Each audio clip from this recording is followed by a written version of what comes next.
आलयं करुणालयं नमामि भगवत्पादशङ्करं लोकशङ्करं शङ्करं शङ्कराचार्यं केशवं बादरायणं सूत्रभाष्यकृतौ वन्दे भगवन्तौ पुनः पुनः.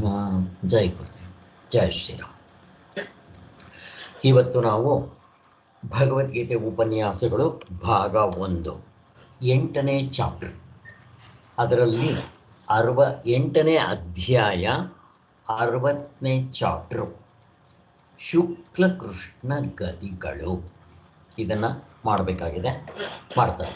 Page number 364.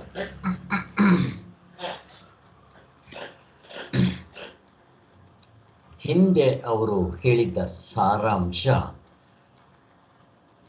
ಉಪಾಸಕರಿಗೆ ಶಾಶ್ವತ ಗತಿ ಅಂತ ಹಿಂದೆ ಚಾಪ್ಟರ್ನಲ್ಲಿ ಹೇಳಿದ್ರು. ಇಲ್ಲಿ ಉಪಾಸಕರು ಅಂತಂದ್ರೆ ಯಾರು? ಇಲ್ಲಿ ನಮಗೆ ಉಪನಿಷತ್ತುಗಳಲ್ಲಿ ಹೇಳುವಂಥ ಉಪಾಸನೆ ಮಾಡೋದು ಕಷ್ಟ. ಅದಕ್ಕೋಸ್ಕರ ಈಗಿನ ಕಲಿಯುಗಕ್ಕೆ ಉಪಾಸನೆ ಅಂತಂದರೆ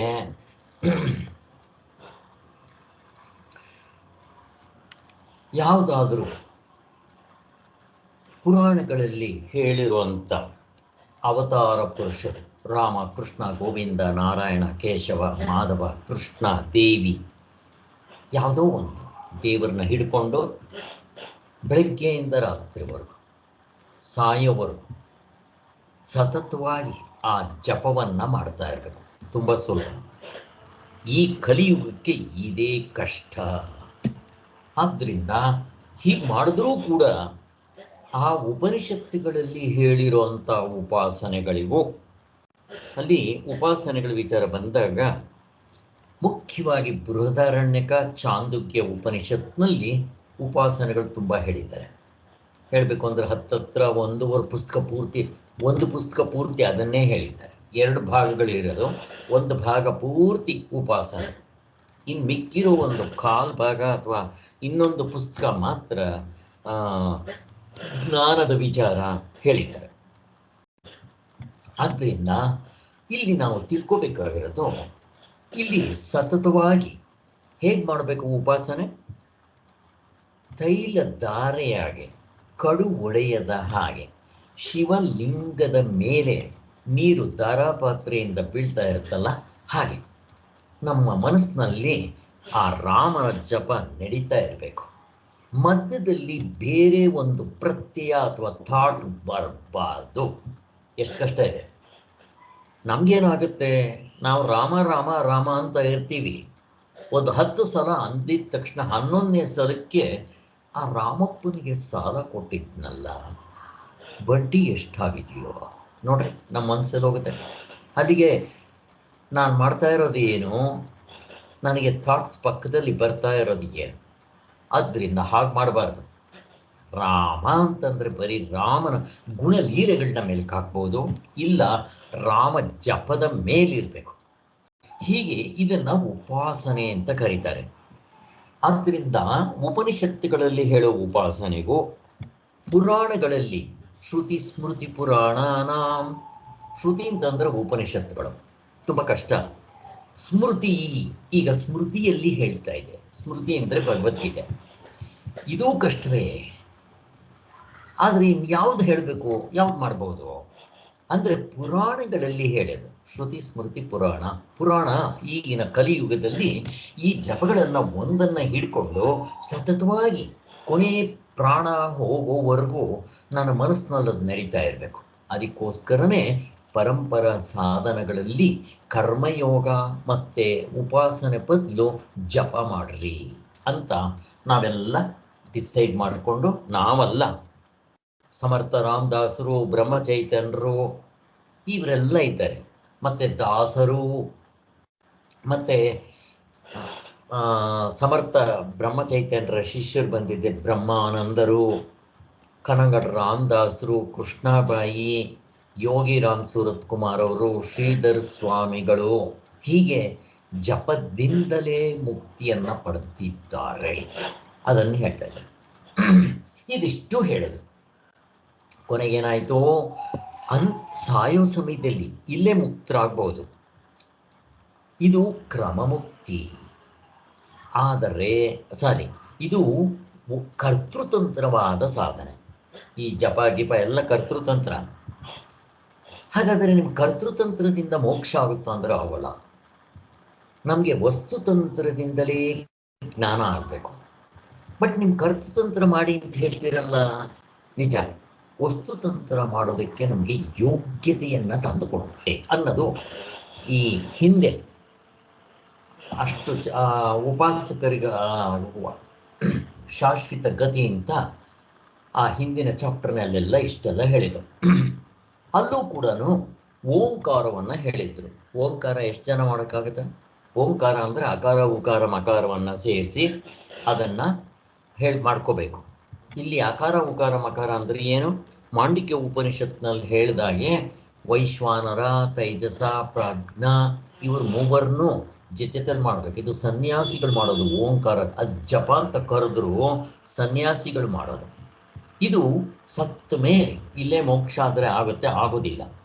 ಸತ್ತ ಮೇಲೆ ಬ್ರಹ್ಮಲೋಕಕ್ಕೆ ಹೋಗಿ ಅಲ್ಲಿ ಕೊನೆವರೆಗೂ, ಅಲ್ಲಿ ಕೊನೆ ಕಲ್ಪ ಮುಗಿಯೋವರೆಗೂ ಇದ್ಕೊಂಡು, ಒಂದು ಕಲ್ಪ ಮುಗಿಯೋವರೆಗೂ ಇದ್ದುಕೊಂಡು ಆಮೇಲೆ ಅಲ್ಲಿ ಆದರೆ ಕ್ರಮ ಮುಕ್ತಿ, ಆಗದೆ ಇದ್ದರೆ ವಾಪಸ್ ಬರಬೇಕು ಅಂತ ಇಷ್ಟು ಹೇಳಿದರು. ಅಲ್ಲಿ ಹೇಳುವಾಗ ಅಲ್ಲೂ ಅಷ್ಟೇ ಅನನ್ಯ ಚಿತ್ತರಾಗಿ ಅದನ್ನೇ ಧ್ಯಾನಿಸ್ತಾ ಇರಬೇಕು. ಧ್ಯಾನ ಅಂದರೆ ಮತ್ತೆ 6ನೇ ಅಧ್ಯಾಯದಲ್ಲಿ ಹೇಳಿರೋ ಧ್ಯಾನ ಯೋಗ ಅಲ್ಲ. ಇದಕ್ಕೂ ಧ್ಯಾನ ಅಂತ ಕರೀತಾರೆ, ಅದಕ್ಕೂ ಧ್ಯಾನ ಅಂತ ಕರೀತಾರೆ. ಈ ಒಂದು ಧ್ಯಾನವನ್ನು ಕರ್ತೃತಂತ್ರ ಸಾಧನೆ ಅಂತ ಕರೀತಾರೆ. ಅದಕ್ಕೋಸ್ಕರ ಈ ಒಂದು ಚಿಂತನೆ ಅಥವಾ ಜಪ ಸತತವಾಗಿ ಮಾಡ್ತಾ ಇರ್ಬೇಕು. ಹೆಂಗೆ ಮಾಡಬೇಕು? ಅನನ್ಯ ಚಿಂತರಾಗಿ ಅಂತ. ಮತ್ತೆ ಇದನ್ನು ಹೇಗೆ ಮಾಡಬೇಕು ಅಂತ ಕೂಡ ಹೇಳಿದ್ರು.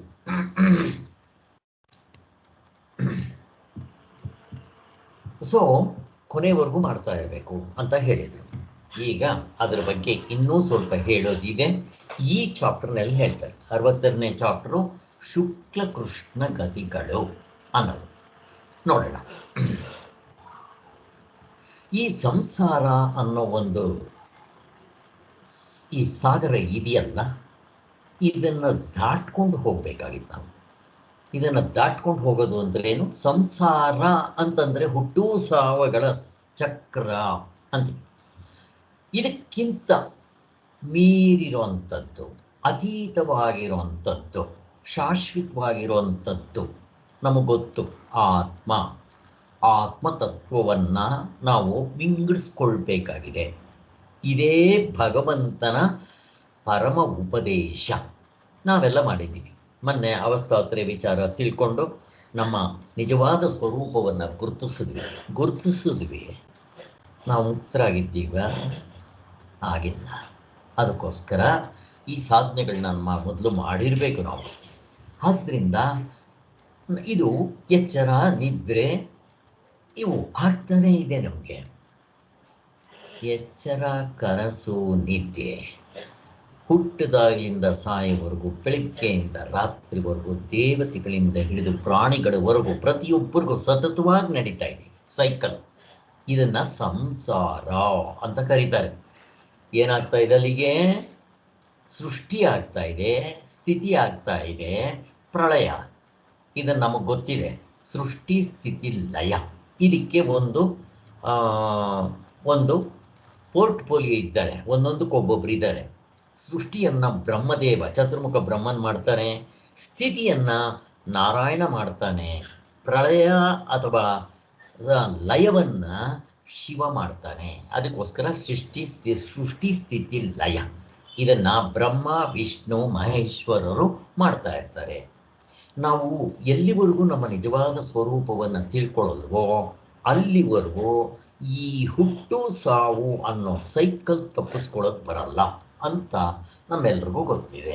ಪುನರಪಿ ಜನನಂ ಪುನರಪಿ ಮರಣಂ ಜಠರೇ ಶಯನೆ, ಮತ್ತೆ ತಾಯಿಯ ಗರ್ಭವನ್ನು ಸೇರ್ತಾ ಇರೋದು ಅನ್ನೋದು ನಮಗೆಲ್ಲ ಗೊತ್ತಿದೆ. ಆದರೂ ನಾವು ಈ ಸಂಸಾರಕ್ಕೆ ಬೇಸರವಿಲ್ಲದೆ ಬರದು ಆಗ್ತಾ ಇದೆ. ಹೇಗೆ ಈ ನಾಟಕದಲ್ಲಿ ನಾಟಕ ಮಾಡೋರು ಸಂಖ್ಯೆ ತುಂಬ ಕಡಿಮೆ ಇರ್ತಾರೆ ಅಂತ ಇಟ್ಕೊಂಡ್ರೆ. ಹಿಂದೆ ಎಲ್ಲ 3 ಹೀರೋಗಳು ಇರ್ತಾ ಇದ್ದಿದ್ದು, ರಾಜ್ಕುಮಾರ್, ಉದಯ್ ಕುಮಾರ್, ಕಲ್ಯಾಣ್ ಕುಮಾರ್. ಇವರು ಮೂವರೇ ಯಾವ ಪಿಕ್ಚರ್ನಲ್ಲಿ ಬಂದರೂ ಇವರು ಮೂವರು ಇರಬೇಕು ಅಥವಾ ಯಾವನಾದರೂ ಒಬ್ಬ ಇರಬೇಕು ಅಷ್ಟೇ. ಹಾಗಿರ್ತಾ ಇತ್ತು ಆಗ. ಹಾಗೆ ನಾಟಕ ಮಾಡುವಾಗ ಕಡಿಮೆ ಜನ ಇರ್ತಾರೆ, ಅವರೇ ವೇಷ ಹಾಕ್ಕೊಂಡು ಮಾಡ್ತಾ ಇರ್ತಾರೆ ಅಲ್ವಾ? ಹಾಗೆ ಆದ್ದರಿಂದ ಪಾತ್ರಗಳನ್ನ ಬದಲಾಯಿಸ್ತಾ ಇರ್ತಾರೆ ಅಂತ ನಮ್ಗೇನಾಗುತ್ತೆ, ಮೋಹಕ್ಕೆ ಹೋಗ್ತಾ ಇರ್ತಾರೆ. ಬೇರೆಯವರು, ಇವರು ಬೇರೆಯವರು, ಅವರು ಬೇರೆಯವರು ಅಂತ. ಒಂದು ಪಿಕ್ಚರ್ನಲ್ಲಿ ರಾಜ್ಕುಮಾರ್ ಇನ್ಸ್ಪೆಕ್ಟರ್ ಆಗಿರ್ತಾನೆ, ಇನ್ನೊಂದು ಪಿಕ್ಚರ್ನಲ್ಲಿ ಕಳ್ಳನಾಗಿರ್ತಾನೆ, ವೀರಪ್ಪನಾಗಿರ್ತಾನೆ. ಇದೆಲ್ಲ ಗೊತ್ತಿದೆ ನಮಗೆ. ಹಾಗೆಯೇ ನಾವು ಕೂಡ ಈ ಜನ್ಮಗಳಲ್ಲಿ ಹುಟ್ಟಿ ಬೆಳೆದು ಏನೇನೋ ಆಗಿ ಈ ಒಂದು ಸೈಕಲ್ ಚಕ್ರಕ್ಕೆ ಸಿಕ್ಕಾಕೊಂಡು ಮೋಹಕ್ಕೆ ಒಳಗಾಗಿರ್ತೀವಿ ಅಂತ. ಅದರಂತೆ ಆ ಬ್ರಹ್ಮಸ್ತಂಭ ಪರ್ಯಂತ, ಬ್ರಹ್ಮನಿಂದ ಹಿಡಿದು ಈವನ್ನ ಚತುರ್ಮುಖ ಬ್ರಹ್ಮನೂ ಕೂಡ ಹುಟ್ಟಬೇಕು, ಸಾಯಬೇಕು. ಎಲ್ಲಿವರೆಗೂ? ಈ ಸ್ತಂಭದವರೆಗೆ. ಸ್ತಂಭ ಅಂದರೆ ಏನು? ಅಚೇತನವಾದ ಕಲ್ಲು ಬಂಡೆ. ಅಲ್ಲಿವರೆಗೂ ಹುಟ್ಟುತ್ತೆ, ಸಾಯುತ್ತೆ. ಮಹಾಪ್ರಳಯವಾದರೆ ಎಲ್ಲವೂ ಮುಚ್ಕೊಂಡು ಹೋಗ್ಬಿಡುತ್ತೆ. ಮತ್ತೆ ಸೃಷ್ಟಿಯಾದರೆ ಎಲ್ಲವೂ ತೋರ್ಕೊಳ್ಳುತ್ತೆ. ಅರ್ಧ ಡಜನ್ ಹಾಗೆ ಅಂತ ಅಲ್ವಾ? ಪ್ರತಿದಿನ ಇದನ್ನು ನಾವು ನೋಡ್ಕೊತಾ ಇರ್ತೀವಿ. ಹೇಗೆ? ನಿದ್ದೆಯಲ್ಲಿ ಮಹಾಪ್ರಳಯ, ಎಲ್ಲ ಪ್ರಪಂಚ ಅದರಲ್ಲಿ ಪ್ರಳಯವಾಗಿಬಿಟ್ಟಿರುತ್ತೆ. ನಾನು ಮಲ್ಕೊಂಡಾಗ ಪ್ರಪಂಚ ಎಲ್ಲಿರುತ್ತೆ? ನನಗಿರೋಲ್ಲ, ಬೇರೆಯವ್ರಿಗಿರುತ್ತೆ ಅಂದರೆ ಎಚ್ಚರದ ದೃಷ್ಟಿಯಿಂದ ನಮಗೆ ಚೆನ್ನಾಗಿ ಗೊತ್ತಾಗಿದೆ ಇವಾಗ. ಆದ್ದರಿಂದ ಎದ್ದ ಮೇಲೆ ಮತ್ತೆ ಸೃಷ್ಟಿ. ಕನಸು ಬಿದ್ದರೆ ಅದರಲ್ಲಿ ಸ್ಥಿತಿ, ಎಚ್ಚರ ಇದ್ದಂಗೆ ಇರುತ್ತೆ, ಅದು ಸ್ಥಿತಿ. ನಿದ್ದೆ ಮಹಾಪ್ರಳಯ, ಕನಸು ಬಿದ್ದರೆ ಅದೇ ಸೃಷ್ಟಿ ಕಂಟಿನ್ಯೂಷನ್ನು, ಎಚ್ಚರ ಮತ್ತು ಅದೇ ಕಂಟಿನ್ಯೂಷನ್ ಆಗುತ್ತೆ. ತಿರ್ಗ ನಿದ್ದೆ ಬಂದರೆ ಮಹಾಪ್ರಳಯ, ಸೃಷ್ಟಿ ಸ್ಥಿತಿ ಲಯ ನಮ್ಮ ಒಳಗಡೆನೇ ಆಗ್ತಾ ಇದೆ ಅಂತ ಪ್ರತಿದಿನ ನೋಡ್ಕೋಬಹುದು ನಾವು. ಆದ್ದರಿಂದ ಸೃಷ್ಟಿ ಆದಾಗ ಎಲ್ಲರೂ ಹೊರಟೋಗ್ತಾರೆ, ಬ್ರಹ್ಮನಿಂದ ಹಿಡಿದು ಸ್ತಂಭದವರೆಗೆ. ಹಾಗಾದರೆ ಯಾರು ಉಳ್ಕೊಂಡಿರ್ತಾರೆ? ಪ್ರಶ್ನೆ ಕೇಳ್ತಾ ಇದ್ದೀನಿ, ಬೇಗ ಬೇಗ ಉತ್ತರ ಕೊಡಬೇಕು. ಯಾರು ಉಳ್ಕೊಂಡಿರ್ತಾರೆ? ಎಲ್ಲರೂ ಹೋಗ್ಬಿಟ್ರೆ ಪ್ರಶ್ನೆ. ಅವ್ನು ಹೋಗಿರೋ ಇರೋನು ಪರಮಾತ್ಮ ಸ್ವರೂಪ ಯಾವಾಗಲೂ ಇರುತ್ತಲ್ಲ ಸರ್. ಆತ್ಮನು ಸಾಯಲ್ಲ, ಎಲ್ಲರ ಒಳಗಡೆ ಆತ್ಮ ಇದ್ದಾನೆ. ಆ ಚತುರ್ಮುಖ ಬ್ರಹ್ಮನಲ್ಲೂ ಅದೇ ಆತ್ಮ, ದೇವತೆಗಳಲ್ಲೂ ಅದೇ ಆತ್ಮ, ರಾಕ್ಷಸರಲ್ಲಿ ಮತ್ತು ಋಷಿ ಮುನಿಗಳಲ್ಲಿ, ಸನ್ಯಾಸಿಗಳಲ್ಲಿ, ಪ್ರಾಣಿಗಳಲ್ಲಿ, ಮನುಷ್ಯರಲ್ಲಿ, ಗಿಡ ಮರಗಳಲ್ಲಿ, ಕಲ್ಲು ಬಂಡೆಗಳಲ್ಲಿ ಅದೇ ಪರಮಾತ್ಮ ಇರೋದು. ಅವನಿಗೆ ಸಾವಿಲ್ಲ. ಈ ಹೊರಗಡೆ ಆಕಾರ ಇದೆಯಲ್ಲ, ಇವುಗಳಿಗೆ ಸಾವಿದೆ. ಎಚ್ಚರದಲ್ಲಿರೋ ಜನಕ ಮಹಾರಾಜ ಅಂದರೆ ಅರ್ಧ ಡಜನ್ ಎಲ್ಲ ಸೇರ್ಕೊಂಡ್ಬಿಡ್ತಾರಲ್ಲ. ಆಧ್ಯಾತ್ಮಿಕ, ಆದಿ ಭೌತಿಕ, ಆದಿ ದೈವಿಕ. ಅದೇ ಥರ ಕನಸು ಬಂದರೆ ಇವ್ರಿಗೆ ಸಾವಿರುತ್ತೆ, ಹುಟ್ಟುತ್ತಾ ಇರ್ತಾರೆ, ಸಾಯ್ತಾ ಇರ್ತಾರೆ. ಆದರೆ ಇವುಗಳಿಗೆ ಆಧಾರವಾಗಿರೋ ಆತ್ಮನಿಗೆ ಸಂಸಾರ ಇಲ್ಲ, ಹುಟ್ಟು ಸಾವಿಲ್ಲ, ಸೃಷ್ಟಿ ಸ್ಥಿತಿ ಲಯ ಇಲ್ಲ. ಆದರೆ ಅವನ ನೇತೃತ್ವದಲ್ಲಿ ಇವೆಲ್ಲ ನಡೀತಾ ಇರುತ್ತೆ. ಇಷ್ಟೇ ನಾವು ತಿಳ್ಕೊಬೇಕಾಗುತ್ತೆ. ಅಲ್ಲಿಗೆ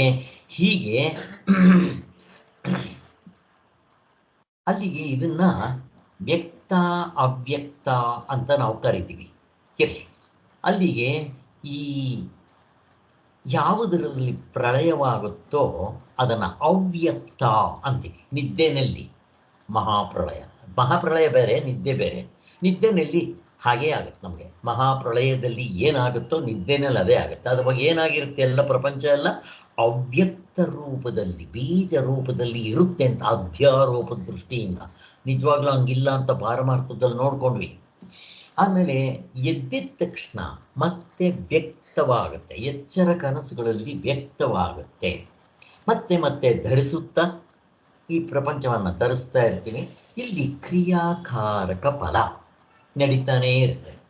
ಕ್ರಿಯಾಕಾರಕ ಫಲ ಅಂದರೆ ತ್ರಿಪುಟಿ, ಮುಕ್ಕುಪ್ಪೆ, ವ್ಯವಹಾರ ಇದು ತೋರ್ಕೊಂತಾನೆ ಇರುತ್ತೆ. ಇದಿಷ್ಟನ್ನು ಸೇರಿ ಸಂಸಾರ ಅಂತ ಕರೀತಾರೆ. ಶಂಕರಾಚಾರ್ಯರು ಹೇಳೋದು ಸಂಸಾರ ಅಂತಂದರೆ ನಾವು ಅಂದ್ಕೊಂಡಿರೋ ಹಾಗೆ ನಾನು ಮದುವೆ ಮಾಡ್ಕೊಂಡ್ಬಿಟ್ರೆ ಸಂಸಾರಿ ಅಲ್ಲ. ಹುಟ್ಟಿದ ತಕ್ಷಣ ಈ ಶರೀರವನ್ನು ನಾನು ಅಂತೀನಲ್ಲ, ಅದೇ ಸಂಸಾರ ಅಂತಾರೆ.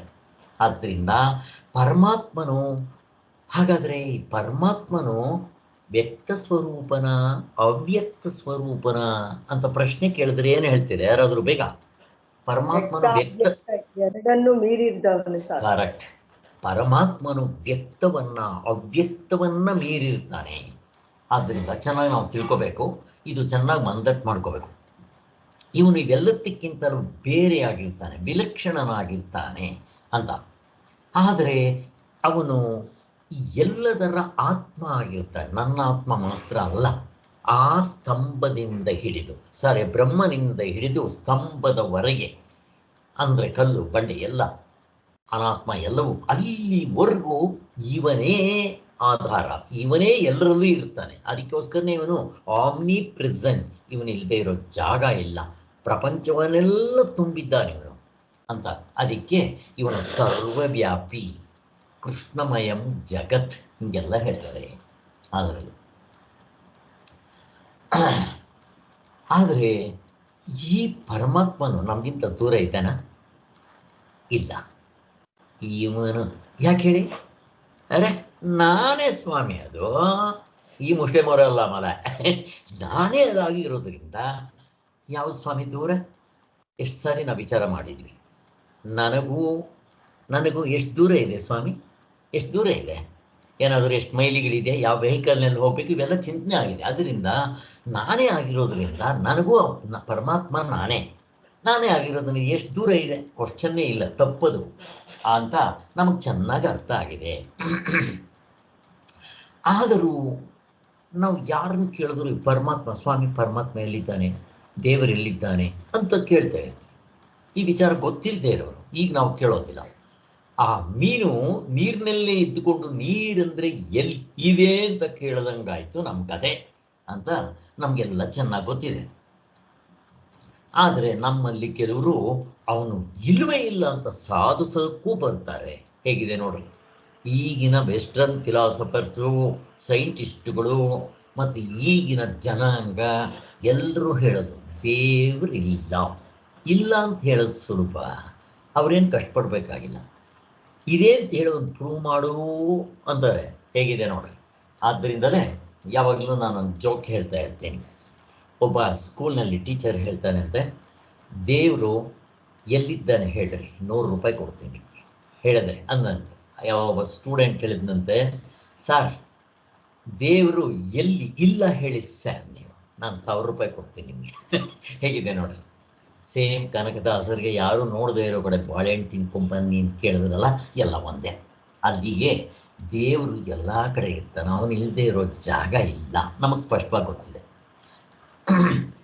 ಆದ್ದರಿಂದ ಜಗತ್ತಿನ ಅವ್ಯಕ್ತ ಸ್ಥಿತಿಗೂ ಯಾವಾಗಲೂ ಅವ್ಯಕ್ತವಾಗಿರುವ ಈ ಪರಮಾತ್ಮನೂ ಕೂಡ ಒಂದು ದೃಷ್ಟಿಯಿಂದ ಅವ್ಯಕ್ತ ಅಂತ ಕರಿತೀವಿ. ಅದು ಯಾಕೆ? ಈಗ ತಾನೇ ಹೇಳಿದ್ರೆ ನೀವು, ದೃಶ್ಯ ಪ್ರಪಂಚ ವ್ಯಕ್ತ, ನಿದ್ದೆ ಅವ್ಯಕ್ತ. ಪರಮಾತ್ಮನು ಎಚ್ಚರ ಕನಸೂ ಅಲ್ಲ, ನಿದ್ದೆಯೂ ಅಲ್ಲ, ಅವಸ್ಥಾತೀತ ಅಂತ ಹೇಳಿದ್ರಿ. ಈಗ ನೋಡಿದ್ರೆ ಅವನು ಈ ಅವ್ಯಕ್ತಕ್ಕಿಂತಲೂ ಅವ್ಯಕ್ತ ಅಂತಿರಲ್ಲ, ಯಾಕೆ ಅಂತಂದರೆ ಅವನು ಕರ್ಮೇಂದ್ರಿಯಗಳಿಗೆ, ಜ್ಞಾನೇಂದ್ರಿಯಗಳಿಗೆ, ಅಂತಃಕರಣಕ್ಕೆ ಸಿಕ್ಕೋದಿಲ್ಲ. ಅದಕ್ಕೋಸ್ಕರ ಅವನಿಗೆ ಏನಂತ ಕರೀತಾರೆ? ಅಪ್ರಮೇಯ. ಬೇರೆ ವಸ್ತುಗಳು ಪ್ರಮಾಣದಿಂದ ತಿಳ್ಕೊಬೋದು, ಮನಸ್ಸಿನಿಂದ ತಿಳ್ಕೊಬೋದು ಬೇಕಾದರೆ. ಆದರೆ ಇವನು ಅಪ್ರಮೇಯ, ಪ್ರಮಾಣಗಳಿಗೆ ಸಿಗದೇ ಇರೋನು. ಎಷ್ಟಿದೆ ಪ್ರಮಾಣಗಳು? ಪ್ರತ್ಯಕ್ಷ ಪ್ರಮಾಣ, ಅನುಮಾನ ಪ್ರಮಾಣ, ಇವು ಇಷ್ಟೇ ಇರೋದು 2. ಅಥವಾ ಬೇರೆಯವರು ಹೇಳಿರೋದು ಉಪಪತ್ತಿ, ಆಮೇಲೆ ಅನುಪಲಬ್ಧಿ, ಅರ್ಥಾಪತ್ತಿ, ಹಿಂಗೆಲ್ಲ ಹೇಳ್ತಾರೆ. ಅವಕ್ಕೆ ಸಿಗೋದಿಲ್ಲ. ಮತ್ತು ಯಾವುದಕ್ಕೆ ಸಿಗ್ತಾನೆ ಇವನು?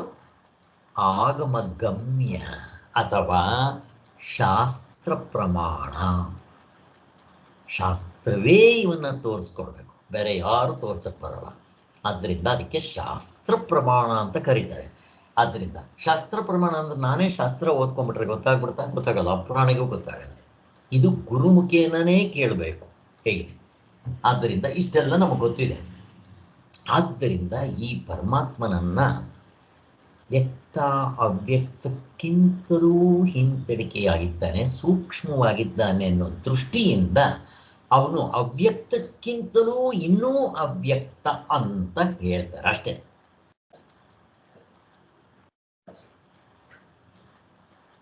ಇಲ್ಲಿ ಈ ಅವ್ಯಕ್ತಕ್ಕೆ ಅವ್ಯಕ್ತಕ್ಕಿಂತಲೂ ಅವ್ಯಕ್ತ ಅಂತ ಅನ್ನೋದಕ್ಕೆ ಸ್ವಾಮಿಗಳು ಒಂದು ದೃಷ್ಟಾಂತ ಕೊಡ್ತಾರೆ. ಶ್ರದ್ಧಾನಂದರು ಅಂತ ನೋಡೋದಕ್ಕೆ ಒಬ್ಬ ಮುಸ್ಲಿಮ್ ಬಂದಿದ್ದಂತೆ. ಆಗ ಆತನ ದುರುದ್ದೇಶ ಇವರಿಗೆ ಗೊತ್ತಾಗಲಿಲ್ಲ, ವ್ಯಕ್ತವಾಗಲಿಲ್ಲ. ಕೊನೆಗೆ ಏನು ಮಾಡ್ದ, ಅವನ ಮುಸ್ಲಿಮು ಬಂದಿದ್ದೆ ಅವ್ರನ್ನೇ ಕೊಂದ. ಅಲ್ಲಿಗೆ ಅವರ ಬಂದಿದ್ದ ದುರುದ್ದೇಶ ಅವ್ಯಕ್ತವಾಗಿತ್ತು. ಹಾಗೆ ಆದ್ದರಿಂದ ಇವನು ಅವ್ಯಕ್ತಕ್ಕಿಂತಲೂ ಅವ್ಯಕ್ತ ಅಂತ ಹೇಳ್ತಾರೆ ಸ್ವಾಮಿಗಳು. ಕೊಟ್ಟರೆ ಎಕ್ಸಾಂಪಲ್ ಇದು, ನಮ್ಗೆ ಅಷ್ಟಿದ್ರೆ ತಿಳ್ಕೊಂಡ್ರೆ ಸಾಕಷ್ಟೆ. ಹಾಗೆ ಆದರೆ ಅವನು ಯಾವಾಗ ಕೊಂದನೋ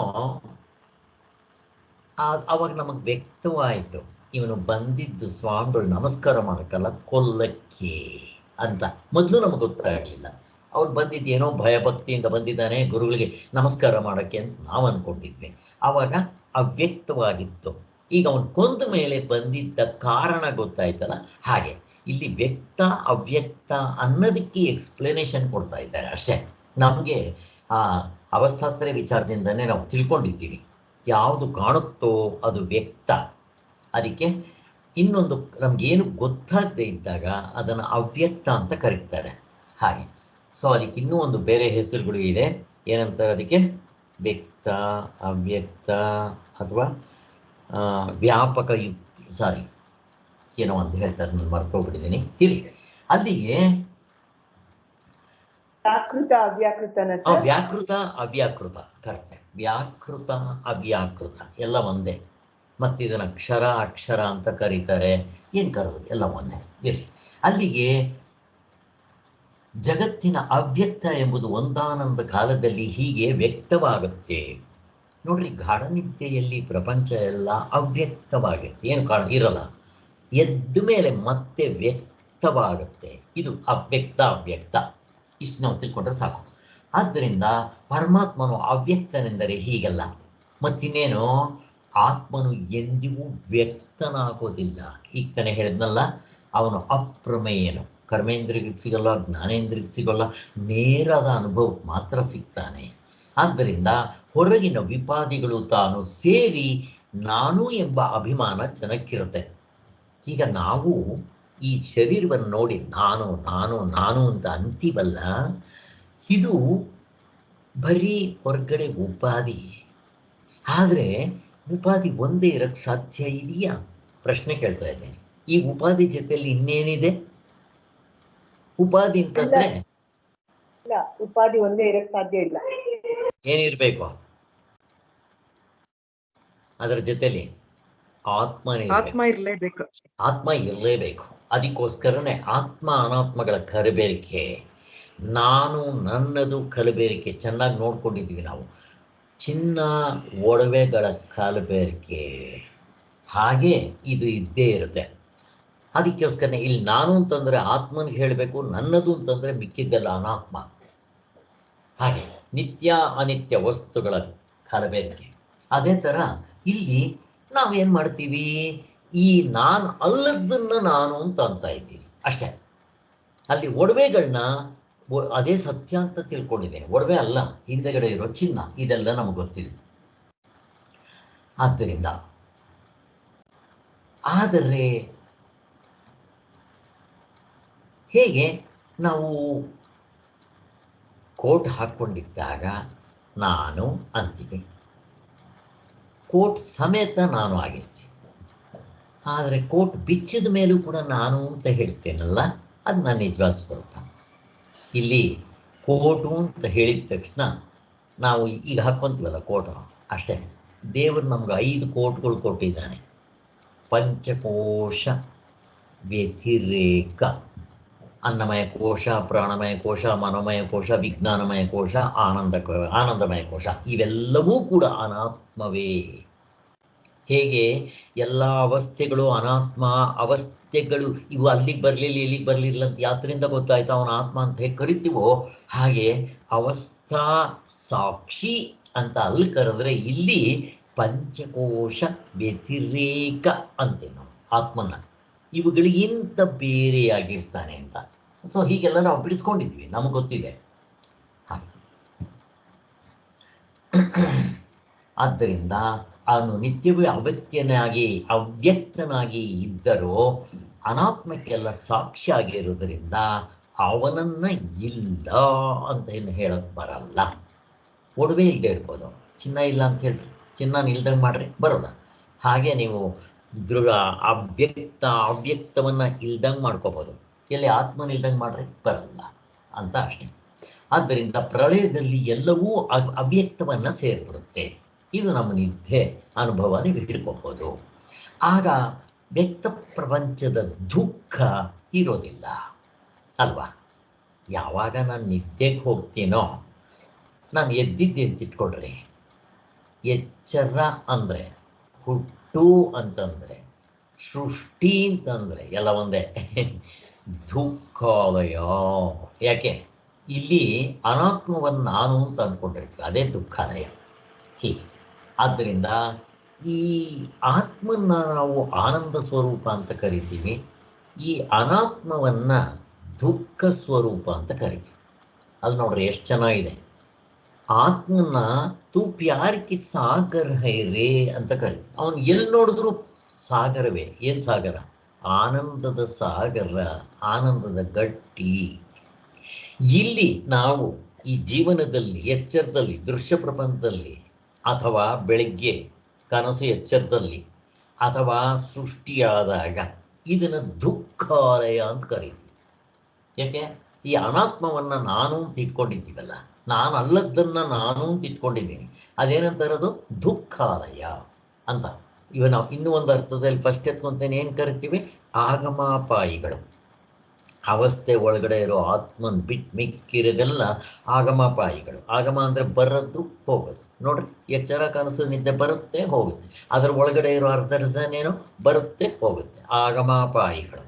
ಆದ್ದರಿಂದ ಕೃಷ್ಣ ಭಗವಂತ 2ನೇ ಅಧ್ಯಾಯದಲ್ಲಿ ಅವುಗಳನ್ನ ತಡ್ಕೋ.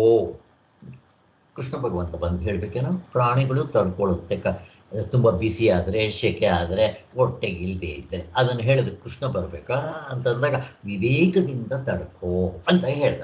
ಆಮೇಲೆ ಏನು ಹೇಳ್ದ? ಇನ್ನೂ ಮುಂದಕ್ಕೆ ಕರ್ಕೊಂಡು ಹೋಗಿ ಇವು ಎಂದೆಂದೂ ಇಲ್ಲ, ಅನಿತ್ಯ ಅಂತ ಹೇಳ್ದ. ಅದೇನೋ ಸರಿ, ಅನಿತ್ಯ ಯಾಕೆ? ಕರಗಿಸಿದ್ರೆ ಇರೋಲ್ಲ. ಆಮೇಲೆ ಬಂದು ಎಂದೆಂದೂ ಇಲ್ಲದೆ ಇರೋದು ಅಂತಂದ. ನಮ್ಗೆ ಸ್ವಲ್ಪ ತಲೆ ಗಿರ್ರಂತ ತಿರ್ಗಕ್ಕೆ ಶುರುವಾಯಿತು.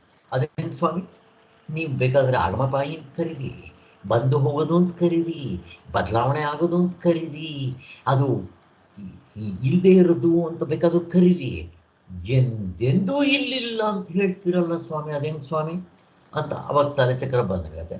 ಈಗ ನಮ್ಗೆ ಅದೇನು ಅನಿಸಲ್ಲ. ಅದಕ್ಕೋಸ್ಕರನೇ ಸತ್ಯ ಅಂದರೆ ಹೇಗಿದ್ದರೆ ಸತ್ಯ ಅನ್ಬೇಕು? ಅದು ಇಲ್ದಂಗೆ ಆಗಬಾರ್ದು, ಬದಲಾವಣೆ ಆಗಬಾರ್ದು, ಆಬ್ಜೆಕ್ಟಿಫೈ ಆಗಬಾರ್ದು. ನಮಗೆ ಚೆನ್ನಾಗಿ ಗೊತ್ತಿದೆ. ಇನ್ನು ಮಿಕ್ಕಿರೋದು ಇಲ್ಲವೇ ಇಲ್ಲ ಅಂಥದ್ದು ಅಂತ ನಮಗೆಲ್ಲ ಗೊತ್ತಿದೆ. ಹಾಗೆ ಅದರಿಂದ ಇದನ್ನು ಆನಂದ ಸ್ವರೂಪ ಅಂತಾರೆ, ಅದನ್ನು ದುಃಖ ಸ್ವರೂಪ ಅಂತಾರೆ. ಸೊ ಈ ನಿದ್ದೆಯಲ್ಲಿ ಹೇಗಾಗುತ್ತೋ ಅವ್ಯಕ್ತ, ಅದೇ ರೀತಿ ಮೂರ್ಛೆಯಲ್ಲೂ ಕೂಡ ಆಗುತ್ತೆ. ಮತ್ತು ನಾವು ಅನಸ್ತಿಷ್ಯ ಕೊಟ್ಟಾಗೂ ಆಗುತ್ತೆ, ಫಿಟ್ಸ್ ಬಂದಾಗ ಆಗುತ್ತೆ. ಅದೇ ಮೂರ್ಛೆ ಅಂತಂದರೆ ಅದೇ. ಅದರಲ್ಲಿ ದುಃಖದ ಅನುಭವ. ಮೂರ್ಛೆಯಲ್ಲಿ ಇದ್ದಷ್ಟೊತ್ತು ನಮಗೆ ಗೊತ್ತಾಗೋದಿಲ್ಲ. ಮೂರ್ಛೆಯಿಂದ ಎದ್ದಿದ ತಕ್ಷಣ ಅವನಿಗೆಲ್ಲ ನೋವುಗಳಾಗುತ್ತೆ. ಗೊತ್ತಾ ನಿಮಗೆ? ಈ ಫಿಟ್ಸ್ ಬರುತ್ತೆ ನೋಡ್ರಿ, ಈ ಫಿಟ್ಸ್ ಬಂದಾಗ fraction of second maximum 5 minutes 10 ನಿಮಿಷ ಏನೋ ಆಗ್ಬೋದು, ಅದಕ್ಕಿಂತ ಜಾಸ್ತಿ ಆಗೋದಿಲ್ಲ. ಕೆಲವರು 1 ನಿಮಿಷ. ಹಾಗೆ ಆ ಫಿಟ್ಸ್ ಬಂದಾಗ ನಿಂತಿರ್ತಾರೆ, ಟಬಕ್ಕಂತ ಬಿದ್ದು ಹೋಗ್ತಾರೆ. ಅವಾಗ ಏನು ಗೊತ್ತಾಗಲ್ಲ ಅವರಿಗೆ. ಆ ಫಿಟ್ಸ್ ಬಂದಾಗ ಫಿಟ್ಸ್ನಲ್ಲಿ ಇರ್ತಾರಲ್ಲ, ಆ ಸಮಯದಲ್ಲಿ ಅವ್ರಿಗೆ ಏನು ಗೊತ್ತಾಗಲ್ಲ. ಕೆಳಗೆ ಬೀಳ್ತಾರೆ, ತಲೆ ಗಾಯ ಆಗಿರುತ್ತೆ, ಸ್ಕಿನ್ ಓಪನ್ ಆಗಿರುತ್ತೆ, ರಕ್ತ ಸೋರ್ತಾ ಇರುತ್ತೆ, ನಾಲ್ಗೆ ಕಚ್ಚಿರ್ತಾರೆ. ಇದ್ರಿಷ್ಟು ನೋವಿರಲ್ಲ. ಅವ್ರ ಕಾನ್ಷಿಯಸ್ ಬರುತ್ತೆ ನೋಡ್ರಿ. ಇಷ್ಟೊತ್ತೇನಾಗಿದ್ರು ಅವರು ಅವ್ಯಕ್ತ, ನಿದ್ದೆಯಲ್ಲಿದ್ದಂಗೆ, ಮಹಾಪ್ರಳಯದಲ್ಲಿದ್ದಂಗೆ, ನಾವು ಸತ್ತಾಗ. ಇವೆಲ್ಲ ಅವ್ಯಕ್ತ. ತಿರ್ಗಾ ಅವನಿಗೆ ಪ್ರಜ್ಞೆ ಬರುತ್ತಲ್ಲ, 1 ನಿಮಿಷ 2 ನಿಮಿಷ 5 ನಿಮಿಷ ಆದಮೇಲೆ ಆವಾಗ ಏನಾಗುತ್ತೆ ಗೊತ್ತಾ, ನಾಲ್ಗೆ ಕಚ್ಕೊಂಡಿರ್ತಾನೆ, ಮೇಲೆ ನಿಂತಿದ್ದವನು ದಬಕ್ಕಂತ ಬಿದ್ದು ಕೆಲವು ಸಾರಿ ಫ್ರ್ಯಾಕ್ಚರು ಆಗಿರುತ್ತೆ, ಕೆಲವು ಸಾರಿ ಸ್ಕಿನ್ ಎಲ್ಲ ಓಪನ್ ಆಗಿರುತ್ತೆ ತಲೆದು, ನಾಲ್ಗೆ ಕಚ್ಕೊಂಡಿರ್ತಾನೆ, ಕೆಲವು ಸಾರಿ ನಾಲ್ಗೆಗೂ ಹೊಲಿಗೆ ಹಾಕಬೇಕಾಗುತ್ತೆ, ಇಲ್ಲೂ ಹೊಲಿಗೆ ಹಾಕಬೇಕಾಗುತ್ತೆ, ಆ ನೋವು ಇರುತ್ತೆ. ಅದಕ್ಕೋಸ್ಕರನೇ ಅವ್ಯಕ್ತ ಒಂದರ್ಥದಲ್ಲಿ ಸುಖವೇ. ನಾವು ನಿದ್ದೆ ಮಾಡಿದಾಗ ನಮಗೇನಿರುತ್ತೆ, ಏನೂ ಇರೋದಿಲ್ಲ. ಅದಕ್ಕೋಸ್ಕರ ಅದಕ್ಕೆ 2 ನಿದ್ದೆ ಮಾತ್ರೆ ಕೊಟ್ಟರೆ ಅಂತ ಕೇಳೋದು. ತಿರ್ಗಾ ನಾನು ಎದ್ದ ಮೇಲೆ ದುಃಖಾಲಯ, ಸೃಷ್ಟಿ ಆದರೆ ದುಃಖಾಲಯ, ಮತ್ತೆ ಹುಟ್ಟಿದ್ರೆ ದುಃಖಾಲಯ. ಇಷ್ಟು ಇದನ್ನು ಹೇಳ್ತಾ ಇದ್ದಾರೆ. ಆದ್ದರಿಂದ ಪುನರಾವೃತ್ತಿ ಇರುವುದರಿಂದ ಇದು ಈ ಸೈಕಲ್ ಸುತ್ತಾನೇ ಇರುತ್ತೆ. ಹುಟ್ಟೋದು, ಸಾಯೋದು, ಮತ್ತು ಇವೆಲ್ಲ ನಿದ್ದೆಯಿಂದ ಎಚ್ಚರ, ಇವೆಲ್ಲ ಸುತ್ತಾನೇ ಇರುತ್ತಲ್ಲ. ಇದಕ್ಕೆ ಪುನರಾವೃತ್ತಿ, ಪುನರಪಿ ಜನನಂ ಪುನರಪಿ ಮರಣಂ ಅಂತಲ್ಲ, ಇದನ್ನು ತುಂಬ ಹೆಚ್ಚಿನ ಗತಿ ಅಂತ ಯಾರಾದರೂ ಕರೆಯೋದಿಲ್ಲ.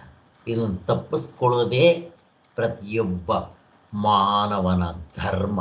ಪುರುಷ ಪ್ರಯತ್ನ ಅಂದರೆ ಇದಕ್ಕೆ ಮಾಡ್ಬೇಕು ಸ್ವಾಮಿ. ನಾವು ಮಾಡ್ತೀವಲ್ಲ, ಬೆಟ್ಟಕ್ಕೆ ಕಲ್ಲೆತ್ತಾಕಲ್ಲ, ಅದು ಪುರುಷ ಪ್ರಯತ್ನ ಅಲ್ಲ, ಕತ್ತೆ ಕೆಲಸ ಮಾಡ್ತೀವಿ. ಆದರೆ ಪರಮಾತ್ಮನನ್ನು ಪಡೆದರೆ ಮಾತ್ರ ಎಂದೆಂದಿಗೂ ಈ ಸಂಸಾರಕ್ಕೆ ಮರಳಿ ಬರೋದಿಲ್ಲ. ಹಾಗೆ ನಾವು ದಡ್ಡರು ಅಲ್ಲ ಸ್ವಾಮಿ. ಹುಟ್ಟು ಸಾವುಗಳಿಂದ ತಪ್ಪಿಸ್ಕೊಂಡ್ಬಿಟ್ರೆ ನಿಮ್ಗೇನು ಲಾಭ ಇದೆ? ಎಂತೆಂಥ ಪಿಕ್ಚರ್ ಬರುತ್ತೋ ಯಾರು ಗೊತ್ತು ಸ್ವಾಮಿ. ನೋಡ್ರಿ, ಬಾಂಬೆ ಬಂದಿತ್ತು, ಆಮೇಲೆ ನೋಡ್ರಿ ಬಾಹುಬಲಿ ಪಿಕ್ಚರ್ ಬಂದಿತ್ತು, ಎಂತೆಂಥ ಪಿಕ್ಚರ್ ಬರುತ್ತೆ. ಅವು ನೋಡೋ ಅದಕ್ಕೆ ಇದಿರುತ್ತಾ, ನೀವು ಹುಟ್ಟದೇ ಇದ್ರೆ ಅಂತ ಹೇಳೋರು ನಾವು ದಡ್ಡರು, ಹಂಗೆ ಹೇಳೋರು ಇದ್ದಾರೆ. ನಾನು ನಮ್ಮ ಯೋಗ ಕ್ಲಾಸ್ನಲ್ಲಿ ಮೊದಲು ಹೇಳಿದಾಗ ಅವಾಗ ಬಾಂಬೆ ಪಿಕ್ಚರ್ ಬಂದಿತ್ತು. ಸರ್ ನೀವ್ಯಾಕೆ ಸರ್ ಹುಟ್ಟೋದು ಬೇಡ ಅಂತ ಹೇಳ್ತೀರಾ? ಹುಟ್ಟು ಬಂದರೆ ನೋಡ್ರಿ ಬಾಂಬೆ ಇತ್ತು, ಆ ಪಿಕ್ಚರ್ ನೋಡಿದ್ರೆ ಎಷ್ಟು ಚೆನ್ನಾಗಿತ್ತು ಅಂತ ಹಂಗೆ ಹೇಳ್ತಾ ಇದ್ರು ನನಗೆ. ಅದರಿಂದ ಅದೇನೇ ನಾನು ರಿಪೀಟ್ ಮಾಡ್ತಾ ಇದ್ದೀನಿ. ಹೀಗೆಲ್ಲ ನಾವು ಯೋಚನೆ ಮಾಡುವಂಥವ್ರು. ಹಾಗೆ ಆದ್ದರಿಂದ ಸಾಮಾನ್ಯ ಜನರು ಸಾಯುವುದಕ್ಕೂ ಉಪಾಸಕರು ಸಾಯುವುದಕ್ಕೂ ಬಹಳ ಹೆಚ್ಚು ಕಡಿಮೆ ಇರುತ್ತೆ ಸ್ವಾಮಿ. ಇಬ್ಬರು ಪ್ರಾಣ ಬಿಡೋದು ಒಂದೇ ಥರ. ಇವರಿಗೂ ಕರ್ಮೇಂದ್ರಿಯಗಳು ಇಬ್ಬರಿಗೂ ಪ್ರಾಣ ಬಿಡೋದು ಒಂದೇ ಥರ ಇದ್ದರೂ ಅಜಗಜಾಂತರ ವ್ಯತ್ಯಾಸ ಇರುತ್ತೆ. ಪ್ರಾಣ ಬಿಡೋದು ಒಂದೇ ಅಂತಿರಲ್ಲ, ಅದು ಹೇಗೆ? ಫಸ್ಟ್ ಎತ್ಕೊಂತಾನೆ ಇಬ್ಬರಿಗೂ ಕರ್ಮೇಂದ್ರಿಯಗಳು ಸ್ವಿಚ್ ಆಫ್, ಜ್ಞಾನೇಂದ್ರಿಯಗಳು ಸ್ವಿಚ್ ಆಫ್, ಅಂತಃಕರಣ ಸ್ವಿಚ್ ಆಫ್, ಕೊನೆಗೆ ಪ್ರಾಣ ಎದೆ ಉಸಿರು, ಕೊನೆಯ ಉಸಿರು ಬಂದು ಹೊರಟೋಗ್ಬಿಡುತ್ತೆ. ಇದು ಎಲ್ರಿಗೂ ಸಮಾನವಾಗಿದ್ದರೂ ಇಲ್ಲಿ ಆ ಉಪಾಸಕನಿಗೆ ಏನಾಗುತ್ತೆ ಅಂತ ಇಲ್ಲಿ ತೋರಿಸ್ತಾರೆ. ಮಾಮೂಲಿ ಸತ್ತವನು ಏನಾಗುತ್ತಪ್ಪ, ಅವನಿಗೆ ಪ್ರಾಣಗಳು ಕೆಳಗೊಮ್ಮೆ ಎಲ್ಲ ಹೋಗ್ಬಿಡುತ್ತೆ, ಕೆಳಗೆ ಇಲ್ಲ ಬಾಯಿನಿಂದ ಹೋಗ್ಬಿಡುತ್ತೆ. ಅವನು ಮುಂದಕ್ಕೆ ಪ್ರಾಣಿಯಾಗಿ ಹುಟ್ಬೋದು. ಮೊನ್ನೆ ತಾನೇ ನಾವು ಜರ್ನಿ ಆಫ್ಟರ್ ದಿ ಡೆತ್ ಅಂತ ಮಾಡಿದ್ವಲ್ಲ, ಅದರಲ್ಲಿ ಇದ್ರ ಬಗ್ಗೆ ಎಲ್ಲ ಚಿಂತನೆ ಬೇಕಾದಷ್ಟು ಮಾಡಿದ್ದೀವಿ. ಅದಕ್ಕೋಸ್ಕರನೇ ಈ ಅಧ್ಯಾಯ ಶುರು ಮಾಡಿದ್ದು. ಅದು ಕಂಟಿನ್ಯೂ ಆಗ್ತಾ ಇದೆ. ಇವತ್ತು ಮುಗಿಸ್ಬಿಡ್ತೀನಿ ಇವತ್ತು. ಆದ್ದರಿಂದ ಇವನು ಹಾಗೆ ದುಃಖದಿಂದ ನರಳ್ಕೊಂಡು ಸತ್ಕೊಂಡು ಅಯ್ಯಯ್ಯೋ ಕೊರೋರೋ ಮರೋರೋ ಅಂತ ಅಂದ್ಕೊಂಡು ಮುಂದಕ್ಕೆ ನನ್ನ ಹೆಂಡತಿ ಮಕ್ಕಳ ಗತಿ ಏನು ಅಂತ ಯೋಚನೆ ಮಾಡ್ಕೊತ ಕಾ ಅಂತ ಅಂದ್ಕೊಂಡು ಕಳ್ಸೋಳೆ ಮಕ್ಕಳ ಕೊಟ್ಕೆಲ್ ಕರ ಕಸದ ಬರಲು ಕಚ್ಚುತ್ತಾ ಇದೆ, ಬಿಡಿಸೋಗ್ರು ಅಂತ ಹೇಳಿ ಪ್ರಾಣ ಬಿಡ್ತಾನೆ ಇವನು. ಮಾಮೂಲಿಯಾಗಿ ಸಾಯವನು. ಆದರೆ ಉಪಾಸಕ ಸಾಯುವಾಗ ಹೇಗೆ ಬಿಡ್ತಾನೆ ಸ್ವಾಮಿ, ಅದನ್ನೇ ಹೇಳ್ತಾ ಇದ್ದಾರೆ ಇಲ್ಲಿ. ಉಪಾಸಕ ಅಂದ್ರೆ ಹೇಳಿದ್ನಲ್ಲ, ಈವನ್ ರಾಮನ ಜಪ ಮಾಡೋರು ಹೀಗೆ ಸಾಯ್ತಾರೆ. ಉಪಾಸಕರೇ, they are also called as ಉಪಾಸಕ. ಹೇಗೆ ಸಾಯ್ತಾರೆ ಅವರು? ಆ ಸಾಯೋ ಸಮಯದೆಲ್ಲವರಿಗೆ ಗೊತ್ತಾಗ್ಬಿಡುತ್ತೆ ನನ್ನ ಪ್ರಾಣ ಹೋಗುತ್ತೆ ಅಂತ. ಇದಕ್ಕೆ ನಿಮಗೆ ಎಕ್ಸಾಂಪಲ್ ಕೊಟ್ಟಿದ್ದೆ, ಜ್ಞಾಪಕ ಮಾಡ್ಕೋಬೇಕು. ಇವಾಗ ನಮ್ಮ ಬೆಳಗೆರೆ ಕೃಷ್ಣ ಶಾಸ್ತ್ರಿಗಳ ತಂದೆ ಚಂದ್ರಶೇಖರ ಶಾಸ್ತ್ರಿಗಳು ಪ್ರಾಣ ಬಿಡೋಕ್ಕೆ ಒಂದು ಒಂದು ಒಂದು ಒಂದು ಅರ್ಧ ದಿವಸದ ಮೊದಲೇ ಅವ್ರು ರಾತ್ರಿ ಹೇಳ್ಬಿಡ್ತಾರೆ, ಸಾಯಂಕಾಲನೇ 6 ಗಂಟೆಗೆ ಹೇಳ್ಬಿಡ್ತಾರೆ, ಸಮಯ ಇಲ್ಲಪ್ಪ ಗಾಡಿ ಕಟ್ಸೋ ಅಂದ. ಕೆಲವ್ರು ಗೊತ್ತಾಗ್ಬಿಡುತ್ತೆ ಪ್ರಾಣ ಬಿಡೋದು, ನಾನು ಹೋಗ್ತಾ ಇದ್ದೀನಿ ಅಂತ. ನೋಡ್ರಿ ಎಷ್ಟು ಚೆನ್ನಾಗಿದೆ. ಆಮೇಲೆ ನೋಡ್ರಿ ಅವರೆಲ್ಲ ಏನಾಯಿತು, ಕೊನೆಗೆ ಗಾಡಿ ಕಟ್ಸ್ಕೊಂಡ್ರು, ಹೋದ್ರು, ಅಲ್ಲಿ ಆರಾಮಾಗಿದ್ದರು, ಎಲ್ಲರನ್ನು ಕರೆದ್ರು, ಇದನ್ನು ದಾನ ಮಾಡು ಅಂತ ಹೇಳಿದ್ರು, ನಮ್ಮ ಜಮೀನು ನಮ್ಮ ಮನೆ ಎಲ್ಲ ಹುಡುಗರಿಗೆ ವಿದ್ಯಾಭ್ಯಾಸ ಹೇಳ್ಕೊಡು ಅಂತ ಹೇಳಿ ಅವರು ಶಿವ ಶಿವ ಅಂತ ಹೇಳಿಕೊಂಡು ಪರಮಾತ್ಮನ ನೆನೆಸ್ಕೊಂಡು ಪ್ರಾಣ ಬಿಟ್ರು. ಹೇಗೆ ಎಷ್ಟು ಸಂತೋಷವಾಗಿಬಿಟ್ರಿ, ಸುಖವಾಗಿಬಿಟ್ರಿ. ಏನಾದರೂ ನರಳಿಟ್ಕೊಂಡ್ರೆ ಏನೂ ಇಲ್ಲ, ಹಿಂಗೆ ಬಿಡ್ತಾರಂತೆ ಉಪಾಸಕರು. ಕೊನೆಗೆ ಅಲ್ಲಿ ಉಪಾಸಕರು ಬಿಡೋ ಅಂತ ಒಳಗಿಂದು ಜರ್ನಿ ಹೇಳ್ತಾರೆ ಇದರಲ್ಲಿ. ಹೇಗೆ ಬಿಡ್ತಾರೆ ಅವರು ಈ ಸನ್ಯಾಸಿಗಳು ಓಂಕಾರ ಜಪವನ್ನು ಮಾಡಿ ಸಾಯೋ ಸಮಯದಲ್ಲಿ ಓಂ ಅಂತ ಹೇಳಿಕೊಂಡು ಹೇಳುವಾಗ ಆ ಹೃದಯದಲ್ಲಿ ಆ ಬೆಳಕಿರುತ್ತಂತೆ. ಯಾವ ಬೆಳಕು? ಆತ್ಮಜ್ಯೋತಿಯ ಬೆಳಕು. ಆ ಬೆಳಕಿನ ಸಹಾಯದಿಂದ ಓಂ ಅಂತ ಹೇಳ್ಕೊಳ್ತಾ ಊರ್ಧ್ವಮುಖವಾಗಿ ಪ್ರಾಣ ಬಿಡ್ತಾರಂತೆ. ಊರ್ಧ್ವಮುಖ ಅಂತಂದರೆ ಆ ಹೃದಯದಿಂದ ಮೇಲಕ್ಕೆ ಪ್ರಾಣ ಹೋಗುತ್ತೆ. ಆ ಕೊನೆಯ ಉಸಿರಿರುತ್ತಲ್ಲ, ಅಲ್ಲಿ ಓಂ ಅಂತಾರೆ, ಇಲ್ಲ ರಾಮ ರಾಮ ಅಂತ ಅಂದ್ಕೊಂಡು ಪ್ರಾಣ ಬಿಡ್ತಾರೆ. ಗಾಂಧೀಜಿ ಸಾಯೋವಾಗ ಬಾಯಿನಲ್ಲಿ ಏನು ಬಂತು? ಹೇ ರಾಮ್ ರಾಮ್ ರಾಮ್ ಅಂತ ಕೆಲವರು ಪ್ರಾಣ ಬಿಡ್ತಾರೆ. ಆ ಥರ ಹೇ ರಾಮ್ ಅಂತ ಬಿಟ್ಟರೆ ಎಲ್ಲ ಒಂದೇ. ಅವಾಗ ಏನಾಗುತ್ತೆ, ಆ ಜ್ಯೋತಿಯ ಬೆಳಕಿನಿಂದ ಆ ಸುಷುಮ್ನ ನಾಡಿಯ ಮುಖಾಂತರ ಈ ನತ್ತಿನ ಭೇದಿಸ್ಕೊಂಡು ಹೋಗುತ್ತೆ. ಕೆಲವರಿಗೆಲ್ಲ ರಕ್ತ ಆಗುತ್ತೆ ಅಂತಾರೆ, ಅದಕ್ಕೆ ಸನ್ಯಾಸಿಗಳು ಸತ್ತರೆ ತೆಂಗಿನಕಾಯಿ ಹೊಡೆಯೋದು ಇವೆಲ್ಲ ನಾವು ಯೋಚನೆ ಆಗಿದೆ. ಆದ್ದರಿಂದ ಇವರು ಹಂಗೆ ಹೋಗ್ತಾರೆ. ಅಲ್ಲಿ ಹೋದ್ಮೇಲೆ ಏನಾಗುತ್ತೆ ನೆಕ್ಸ್ಟು, ಅಲ್ಲಿಗೆ ಅವ್ರನ್ನ ಯಾರು ಕರ್ಕೊಂಡು ಹೋಗ್ತಾರೆ ಅನ್ನೋದು ಗೊತ್ತಿರುತ್ತೆ ಪ್ರಾಣ ಬಿಡೋಕ್ಕೆ ಮೊದಲೇ ಅವರಿಗೆ. ಈಗ ಫಾರ್ ಎಕ್ಸಾಂಪಲ್ಲು, ನಾನು ಅಮೇರಿಕಾಗೆ ಹೋಗ್ತೀನಿ ಅಂತ ಇಟ್ಕೊಳ್ರಿ, ನನಗೆ ಹೇಗೆ ಹೋಗ್ತೀನಿ ಮ್ಯಾಪ್ ಗೊತ್ತಿರುತ್ತೆ, GPS. ಇಲ್ಲಿಂದ ನಾನು ಇದಕ್ಕೆ ಹೋಗ್ತೀನಿ, ಎಲ್ಲಿಗೆ, ಕೆಲವು ಸ್ಟಾಪ್ಸ್ ಇದೆ, ಅಲ್ಲಿಗೆ ಹೋಗ್ತೀನಿ, ಅಲ್ಲಿ ಮತ್ತೆ ನಾನು ಪ್ಲೇನ್ ಚೇಂಜ್ ಮಾಡ್ತೀನಿ, ಅಲ್ಲಿಂದ ಅಮೇರಿಕಾಗೆ ಹೋಗ್ತೀನಿ ಅಂತ ಅನ್ಕೊತೀನಲ್ಲ. ಅಲ್ಲಿ ಯಾರು ಬರ್ತಾರೆ? ನನ್ನ ಮಕ್ಕಳು ಬರ್ತಾರೆ. ಬಂದಿದ್ದ ತಕ್ಷಣ ಅಲ್ಲಿ ನನ್ನ ಅವರೇ ಸಾಮಾನುಗಳು ಎತ್ತಿ ಕಾರ್ನಲ್ಲಿ ಇಟ್ಕೊಂಡು ನನ್ನ ಎಲ್ಲ ಚೆನ್ನಾಗಿದೆಯಾ ಅಂತ ಕೇಳಿಕೊಂಡು ಕಾರ್ನಲ್ಲಿ ಕುಂಡ್ರಿಸಿ ನಮಗೇನೋ ಚಾಕ್ಲೇಟ್ಗಳು ಕೊಟ್ಟು, ಆಮೇಲೆ ಏನೋ ಸ್ವಲ್ಪ ನೀರು ಕೊಟ್ಟು ಎಲ್ಲ ಕೊಟ್ಟು, ಎಲ್ಲ ಪ್ಲೇನಲ್ಲೂ ಕೊಟ್ಟಿರ್ತಾರೆ, ಎಲ್ಲ ಚೆನ್ನಾಗಿ ವಿಚಾರಿಸ್ಕೊತಾ ಇರ್ತಾರೆ, ಹೇಗಿದೆ ನೋಡಿರಿ. ಪ್ಲೇನ್ನಲ್ಲಿ ನಮಗೆಲ್ಲ ಆಹಾರ ಕೊಡ್ತಾರೆ, ವಿಚಾರಿಸ್ಕೊಳ್ತಾರೆ, ಬಂದಿದ್ದೆ ನಿಮಗೆ ನಿದ್ದೆ ಬಂತ, ಅದು ಬಂತ, ಇದು ಬಂತ, ನಿಮ್ಗೆ ಏನು ಬೇಕು ಎಲ್ಲ ವಿಚಾರಿಸ್ಕೊತಾರೆ. ಯಾಕೆ? ನೀವು ದುಡ್ಡು ಕೊಟ್ಟಿರೋದ್ರಿಂದ. ಹಾಗೇ ಯಾರು ಈ ಸಾಧನೆ ಮಾಡಿ ಬಿಡ್ತಾರೋ ಅವ್ರನ್ನ ಬಂದು ಕರ್ಕೊಂಡು ಹೋಗ್ತಾರಂತೆ. ಹೇಗಿದೆ ನೋಡ್ರಿ. ನೀವು ಏರೋಪ್ಲೇನಲ್ಲಿ ಹತ್ತಕ್ಕೆ ಮೊದಲು ಕೂಡ ಅಲ್ಲಿ ಬಸ್ನಲ್ಲಿ ಕರ್ಕೊಂಡು ಹೋಗ್ತಾರೆ. ಅದಾದಮೇಲೆ ಒಳಗಡೆ ಹೋದ್ಮೇಲೆ ಅಲ್ಲಿ ಪ್ಲೇನ್ನಲ್ಲಿ ಇರ್ತಾರಲ್ಲ, ಅವ್ರಿಗೇನಂತಾರೆ, ಅವರೆಲ್ಲ ನಮ್ಮನ್ನು ಚೆನ್ನಾಗಿ ವಿಚಾರಿಸ್ಕೊತಾರೆ. ಹಾಗೇ ಈ ಉಪಾಸನೆ ಮಾಡಿ ಪ್ರಾಣ ಬಿಡೋವನ್ನ ಎಲ್ಲಿ ಹೋಗ್ತಾರೆ ಅವ್ರಿಗೆ ಗೊತ್ತಿರುತ್ತಂತೆ. ಆಮೇಲೆ ಯಾರು ಕರ್ಕೊಂಡು ಹೋಗ್ತಾರೆ ಅವ್ರಿಗೆ ಗೊತ್ತಿರುತ್ತಂತೆ. ಎಷ್ಟು ಚೆನ್ನಾಗಿದೆ ನೋಡ್ರಿ. ಮತ್ತು ಇವನ್ನ ಏನಪ್ಪ ಚೆನ್ನಾಗಿದ್ಯಾ ಅಂತ ಹೇಳಿ ಇವನ್ನೆಲ್ಲ ಕರ್ಕೊಂಡೋಗಿದ್ದೆ, ಅಲ್ಲಿಂದ ಇನ್ಯಾರೋ ಜೊತೆ ಕೈಗೆ ಬಿಡ್ತಾರೆ, ಅವರು ಅಲ್ಲಿಂದ ಕರ್ಕೊಂಡು ಹೋಗ್ತಾರೆ. ಎಲ್ಲಿ ಕರ್ಕೊಂಡು ಹೋಗ್ತಾರೆ ಇವರು? ಬ್ರಹ್ಮಲೋಕಕ್ಕೆ, ಚತುರ್ಮುಖ ಬ್ರಹ್ಮಲೋಕಕ್ಕೆ. ಅಲ್ಲಿ ಇವರು ಸತ್ಯ ಸಂಕಲ್ಪರಾಗಿರ್ತಾರೆ. ಸತ್ಯ ಸಂಕಲ್ಪರು ಅಂದ್ರೆ ಅರ್ಥ ಏನು? ಇವರು ಸತ್ಯವನ್ನು ಪಾಲನೆ ಮಾಡಿದ್ದರಿಂದ ಇವರನ್ನ ಸತ್ಯ ಸಂಕಲ್ಪರು ಅಂತಾರೆ. ಹಾಗಂದ್ರೆ ಇವರು ನೆನ್ಸ್ಕೊಂಡಿದ್ದು ಸ್ವಾಮಿ. ಇವರು ಪ್ರಯತ್ನ ಮಾಡೋದು ಬೇಡ, ಇಲ್ಲಿ ಕತ್ತೆ ದುಡ್ದಂಗೆ ದುಡಿಬೇಕು. ನಾನು ಡಾಕ್ಟ್ರ್ ಆಗಬೇಕು ಅಂತಂದರೆ 6 ವರ್ಷ ಕತ್ತೆ ದುಡ್ದಂಗೆ ದುಡಿಬೇಕಿಲ್ಲಿ. ಹಂಗಲ್ಲ, ಅಲ್ಲಿ ನಾನು ಚೀಫ್ ಮಿನಿಸ್ಟರ್ ಆಗಬೇಕು, ಇಮಿಡಿಯೇಟಾಗಿ ನೀನು ಚೀಫ್ ಮಿನಿಸ್ಟರ್ ಆಗಿಬಿಡ್ತೀಯ. ಚೀಫ್ ಮಿನಿಸ್ಟರ್ ಏನೇನು ಅನುಭವಿಸ್ತಾನೆ ಎಲ್ಲ ಅನುಭವಿಸ್ಬಿಡ್ತೀರಾ. ಹೆಂಗಿದೆ? ಇದಕ್ಕೆ ಸತ್ಯ ಸಂಕಲ್ಪರು ಅಂತ. ಮತ್ತೆ ಅಂಥ ರಂಬೆ ಊರ್ವಶಿಗಳು ಬೇಕು. ಸಿಕ್ಬಿಟ್ರು. ನನಗೆ ಅರಮನೆಯಲ್ಲಿ ಇರುವ ಆಸೆ ಇರಬೇಕು. ಆಗೋಯ್ತು. ಹಿಂಗೆ ಅನ್ನೋಷ್ಟು ಚಿಟಿಕೆ ಹೊಡಿಯೋಷ್ಟೊತ್ತಿಗೆ ನಿಮ್ಮ ಕಣ್ಣು ಮುಂದೆ ಬರ್ತಾರೆಲ್ಲ ಆಗ್ಬಿಡುತ್ತೆ. ಇಂಥ ಬೆನಿಫಿಟ್ಸ್ ಇದೆ ಸ್ವಾಮಿ ಈ ಉಪಾಸನೆಯಲ್ಲಿ. ಹೇಗೆ ಆದರೆ ನಿಜವಾಗ್ಲೂ ಇವ್ರು ಏನು ಕೇಳ್ಕೊತಾರಲ್ಲಿ? ನಾನು ಪ್ರಶ್ನೆ ಕೇಳ್ತಾರೆ, ಏನು ಕೇಳ್ಕೊತಾರೆ ಇವರು? ಇಂಥವನ್ನ ಕೇಳ್ಕೊತಾರ? ನನಗೆ ರಂಬೆ ಊರ್ವಶಿ ಬೇಕು, ನಿಜ, ಇವು ಕೇಳ್ಕೊಂಡ್ರೆ ಆಗ್ತಾರೆ. ಇವನ್ ಕೇಳ್ಕೊತಾರ ಅವರು? ಇಲ್ಲ. ಯಾಕೆ? ಅವರು ಸಾಧನೆ ಮಾಡುವಾಗಲೇ ನನಗೆ ಆ ಪರಮಾತ್ಮ ಬೇಕು ಅಂತ ಅನ್ಕೊಂಡು ಸಾಧನೆ ಮಾಡಿರೋದು. ಹೇಗಿದೆ? ಬ್ರಹ್ಮಚರ್ಯ ಪಾಲನೆ ಮಾಡ್ತಾ, ಯಮನಿಯಮಗಳನ್ನ ಪಾಲನೆ ಮಾಡ್ತಾ, ಆ ಜಪವನ್ನು ಮಾಡ್ತಾ, ಸಹಕಾರಿ ಸಾಧನೆಗಳು ಮಾಡ್ತಾ, ಆದರಷ್ಟು ಶ್ರವಣ ಮನನವನ್ನು ಮಾಡಿ ಮುಕ್ತರಾಗಿರೋಲ್ಲ.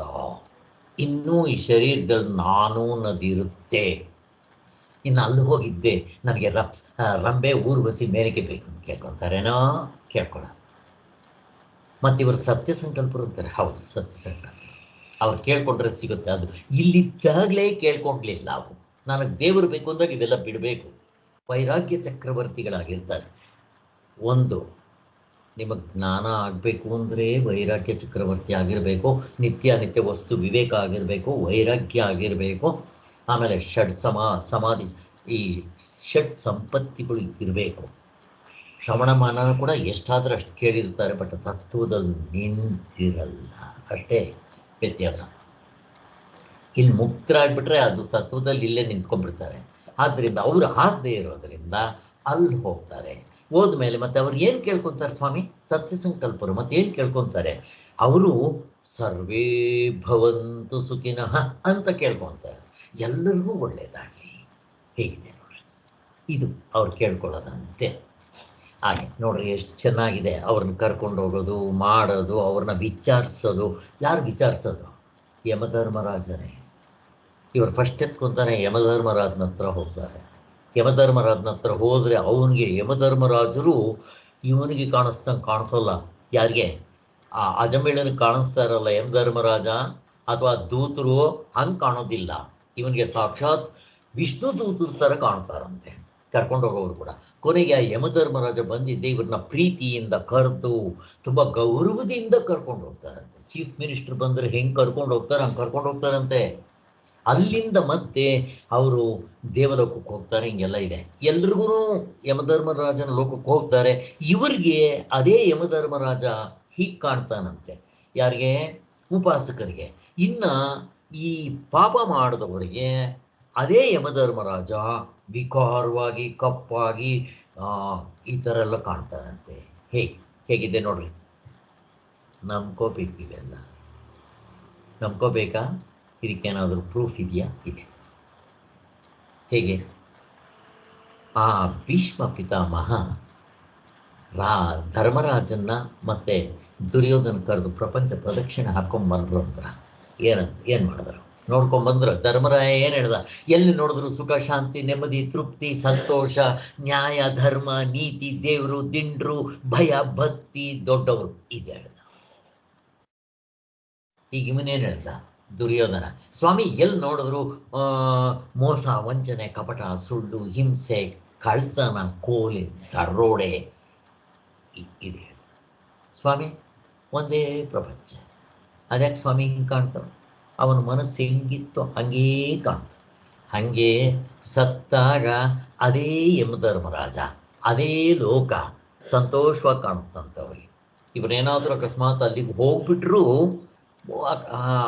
ಆ ಯಮದನ ಲೋಕ ಇರುತ್ತಲ್ಲ, ಅಲ್ಲಿ ಬೇರೆಯವರಿಗೆ, ಇವರಿಗೆ ಸ್ವರ್ಗ ಕಣ್ಣಂಗೆ ಕಾಣ್ತಾ ಇರುತ್ತೆ. ಇವರಿಗೆ ಬೇರೆಯವ್ರಿಗೆ ಏನು ಕಾಣುತ್ತೆ? ಅವ್ರಿಗೆ ಹಾಯ್ ಅನ್ಸುತ್ತಂತೆ. ಯಾರಪ್ಪ ಇವ್ರು, ಯಾರು ಬಂದಿದ್ದಾರೆ ಇವತ್ತು? ಯಾಕೆ ಇದ್ದಂಗೆ ಎಷ್ಟೊಂದು ದುಃಖ ಅನುಭವಿಸ್ತಾ ಇದ್ರು, ಅದರಲ್ಲಿ ಸಂತೋಷ ಆಗ್ತಾ ಇದೆಯಲ್ಲ ಅನ್ಸುತ್ತಂತೆ. ಅಂತ ಬ್ರಹ್ಮಲೋಕಕ್ಕೆ ಕರ್ಕೊಂಡು ಹೋಗ್ತಾರೆ. ಕೊನೆಗೆ ಆ ಬ್ರಹ್ಮಲೋಕದಲ್ಲಿ ಎಷ್ಟು ದಿನ ಇರ್ತಾರೆ ಇವರು ಸ್ವಾಮಿ? ಕಲ್ಪ. ಒಂದು ಕಲ್ಪ ಅಂದರೆ ಎಷ್ಟು? ಸಾವಿರಾರು ಯುಗಗಳು ಮುಗಿದ ಮೇಲೆ, 4 ಯುಗಗಳು ಅಂತ ಹೇಳ್ತೀವಲ್ಲ, ಅಂಥದ್ದು ಸಾವಿರಾರು ಯುಗಗಳು ಮುಗಿದ ಮೇಲೆ ಅದು ಕೊನೆಗಾಣದಂತೆ. ಆಗ ಆ ಚತುರ್ಮುಖ ಬ್ರಹ್ಮನೇ ಕರೆದು, ಅಪ್ಪ ನೀವು ಇನ್ನು ಇಲ್ಲಿ ಮುಕ್ತರಾಗಬೇಕಂಡ್ರೋ ಇದೇ ಜ್ಞಾನವನ್ನು ಹೇಳ್ತೀನಿ ಅಂತ ಇಲ್ಲಿ ಏನು ಹೇಳಿದ್ರು ಉಪನಿಷತ್ತುಗಳಲ್ಲಿ ಅವಸ್ಥಾತ್ರಯನೋ ಪಂಚಕೋಶನೋ ಏನೋ ಒಂದು ದೃಗ್ದೃಶ್ಯ ವಿವೇಕನೋ ಅವನೇ ಅಲ್ಲಿ ಚತುರ್ಮುಖ ಬ್ರಹ್ಮನೇ ಬೋಧನೆ ಮಾಡ್ತಾನಂತೆ. ಅಲ್ಲ, ಮುಕ್ತರಾದರೆ ಕ್ರಮಮುಕ್ತಿ, ಕ್ರಮವಾಗಿ ಸ್ಟೆಪ್ ಬೈ ಸ್ಟೆಪ್ ಹೋದವರು. ಇಲ್ಲ ಆ ಭುವರ್ನು ಲೋಕ ಪುನಃವರ್ತನೋ ಅರ್ಜುನ, ಮತ್ತೆ ಹುಟ್ಟು ಬರಬೇಕು ಅಂತಾರೆ. ಸೊ ಇದಿಷ್ಟು ಜರ್ನಿ ಯಾರಿಗೆ? ಉಪಾಸಕರಿಗೆ. ಓಂಕಾರ ಉಪಾಸನೆ ಮಾಡಲಿ ಅಥವಾ ಈ ಎಲ್ಲ ಉಪನಿಷತ್ತುಗಳಲ್ಲಿ ಹೇಳಿರೋ ಉಪಾಸನೆ ಮಾಡಲಿ, ತುಂಬ ಕಷ್ಟ ಸ್ವಾಮಿ. ಈ ಉಪಾಸನೆಗಳೇನು ಅಷ್ಟು ಸುಲಭ ಅಲ್ಲ. ಅದರಲ್ಲೂ ಎಲ್ಲ ಉಪನಿಷತ್ತುಗಳಲ್ಲೂ ಹೇಳಿರೋದನ್ನು ಕೇಳಿಕೊಂಡು ಇದು ಗುರುಮುಖ ಅವ್ರು ಹೆಂಗೆ ಹೇಳಿರ್ತಾರೆ ಮಾಡಿದವ್ರು ಹೇಳಬೇಕು ನಿಮಗೆ, ಅದರ ಪ್ರಕಾರ ಮಾಡಬೇಕು. ಈಗ ಮಾಡಿದವರು ಇಲ್ಲ, ಇವಾಗ ಯಾರು ಮಾಡೋದು ಇಲ್ಲ. ಯಾವುದನ್ನು? ಉಪಾಸನೆಗಳು, ಈ ಥರ ಉಪಾಸನೆಗಳು ಉಪನಿಷತ್ತುಗಳಲ್ಲಿ ಹೇಳಿರೋದು. ಅದಕ್ಕೋಸ್ಕರನೇ ಈಗಿನ ಕಲಿಯುಗಕ್ಕೆ ರಾಮನ ಜಪ ಮಾಡ್ರಿ ಅನ್ನೋದು. ಇಲ್ಲೂ ಅಷ್ಟೇ, ರಾಮನ ಜಪ ಮಾಡಿದ್ರೆ ಇಲ್ಲೇ ಮುಕ್ತರಾದವರಿದ್ದಾರೆ.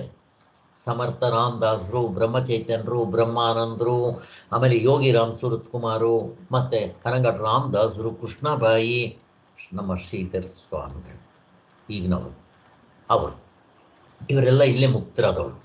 ಕ್ರಮಮುಕ್ತಿ ಅಲ್ಲ, ಸದ್ಯೋಮುಕ್ತಿ. ಈಗಲೇ ಇಲ್ಲೇ ಇನ್ಸ್ಟೆಂಟ್ ರಿಸಲ್ಟ್. ಆಗದೇ ಇರೋರು ಹೇಗೆ ಗಾಂಧೀಜಿ ಸಾಯೋವಾಗ ಹೇ ರಾಮ್ ಅಂದ್ಕೊಂಡು ಪ್ರಾಣ ಬಿಟ್ಟರು, ಅವ್ರು ಬ್ರಹ್ಮಲೋಕಕ್ಕೆ ಹೋಗ್ತಾರೆ. ಹೋಗಿದ್ದ ಆಮೇಲೆ ಮತ್ತೆ ಹುಟ್ಟು ಬರಬೇಕು. ಇಲ್ಲ, ಅಲ್ಲೇ ಕ್ರಮಮುಕ್ತಿಯಿಂದ ಆಗಬೇಕು. ಇಷ್ಟು ವ್ಯತ್ಯಾಸ ಇವರಿಗೆ. ಸಾಮಾನ್ಯವಾಗಿ ಪ್ರಾಣ ಬಿಡೋನು ಹೆಂಗೆ ಬಿಡ್ತಾನೆ ಅಂತ ಹೇಳಿದ್ರು, ಕಾಕಾ ಕಾಕಾ ಕಾ ಅಂತ ಬಿಡ್ತಾನೆ ಅಂತ ಅಷ್ಟೇ. ನಿಮ್ಗೆ ವ್ಯತ್ಯಾಸ ಗೊತ್ತಾಯ್ತಲ್ಲ? ಅದನ್ನೇ ಇಷ್ಟೆಲ್ಲ ಹೇಳಿದ್ದಾರೆ. ಹಾಗೆ ಇಲ್ಲಿ ಪ್ರಾಣ ಬಿಡೋದಿಬ್ಬರು ಒಂದೇ, ಬಟ್ ವ್ಯತ್ಯಾಸ ಎಷ್ಟಿದೆ ನೋಡ್ರಿ ಅಂತಾರೆ. ಅದಕ್ಕೆ ಸ್ವಾಮಿಗಳು ಒಂದು ಎಕ್ಸಾಂಪಲ್ ಕೊಡ್ತಾರೆ. ಈಗ ಕಳ್ಳನ್ನು ಜೈಲ್ ಒಳಗಡೆ ಕರ್ಕೊಂಡು ಹೋಗ್ತಾರೆ. ಯಾರು ಕರ್ಕೊಂಡು ಹೋಗೋದು? ಪೊಲೀಸ್ನವರು. ಈಗ ಪೊಲೀಸ್ನವರು ಆ ಜೈಲಿನಲ್ಲಿ ಎಂಟ್ರಾಗ್ತಾರೆ, ಈ ಕಳ್ಳ ಅಥವಾ ಕೊಲೆಗಾರನು ಕೂಡ ಎಂಟ್ರಾಗ್ತಾನೆ. ಇಬ್ಬರು ಒಂದೇ ಥರ ಎಂಟ್ರಾಗ್ತಾರೆ ಸ್ವಾಮಿ. ಈ ಕಳ್ಳ ಹೆಂಗೆ ಹೋಗ್ತಾನೆ? ಬೀಡಿ ಹಾಕ್ಸ್ಕೊಂಡು ಒದ್ದಿಸ್ಕೊಂಡು ಹೇಳ್ಕೊಂಡು ಹೋಗ್ತಾರೆ.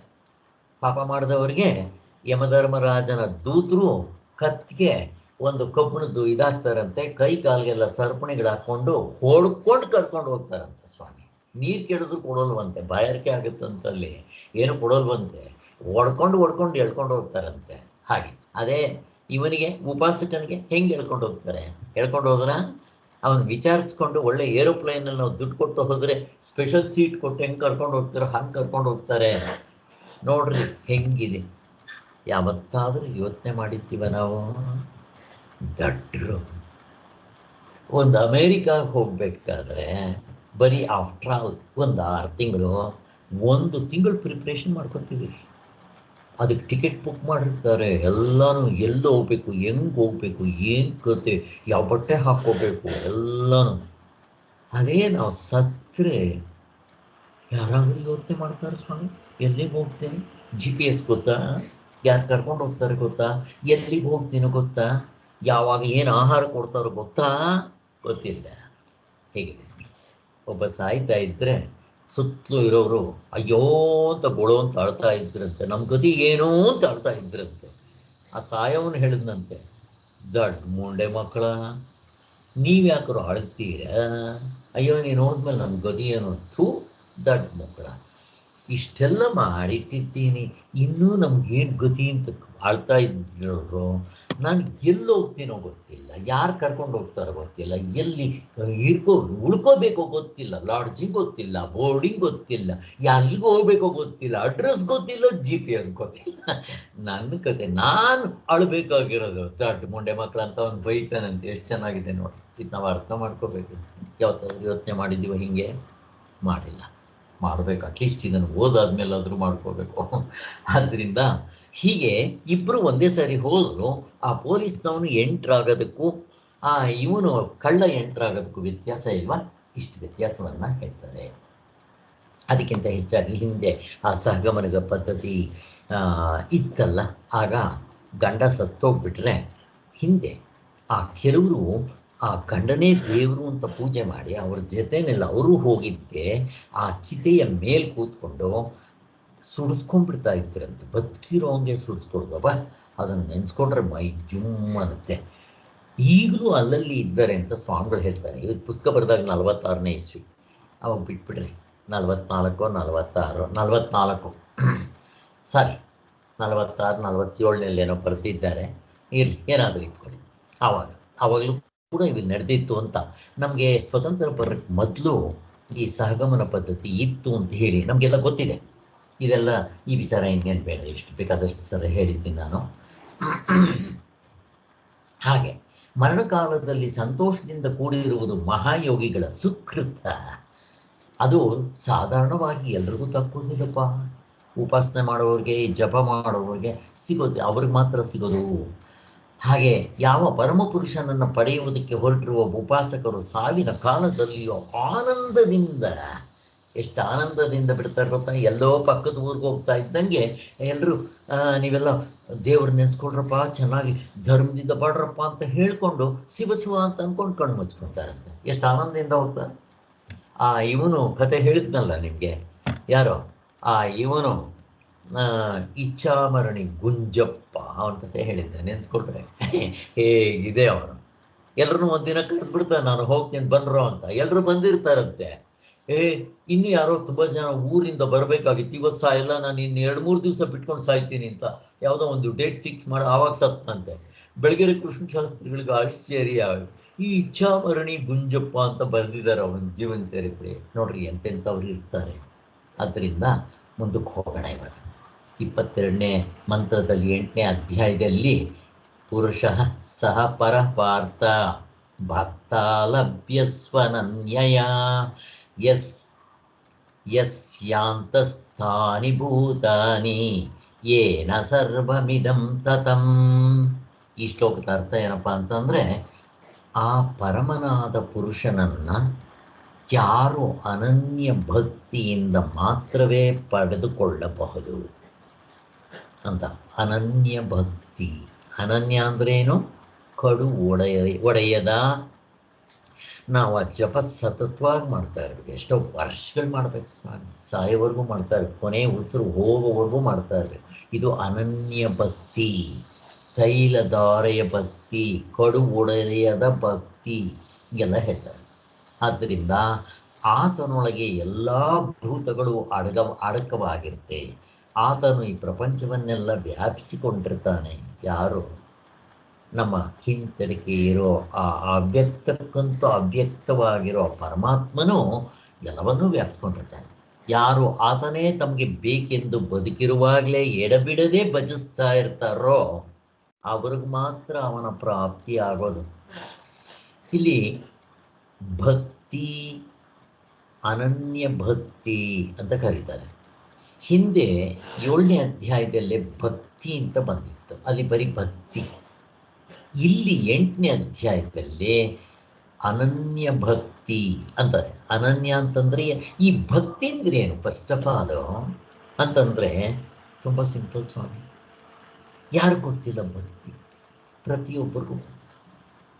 ಈವನ್ ಪ್ರಾಣಿಗಳು ಗೊತ್ತು ಭಕ್ತಿ. ನಾವು ಅದನ್ನು ಭಕ್ತಿ ಅಂತ ಕರೆಯಲ್ಲ. ಪ್ರಪಂಚದಲ್ಲಿ ಪ್ರೇಮ, ಲವ್, ಅಫೆಕ್ಷನ್ ಅಂತ ಕರಿತೀವಿ. ತಾಯಿಗೆ ತನ್ನ ಮಕ್ಕಳ ಮೇಲೆ, ತಂದೆ ತಾಯಿಗಳಿಗೆ ತಮ್ಮ ಮಕ್ಕಳ ಮೇಲೆ ಅಲ್ವಾ?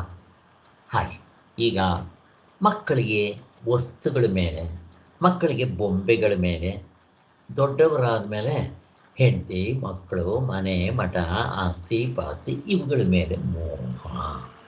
ಇದನ್ನೇನಂತ ಕರಿತೀವಿ? ಮೋಹ.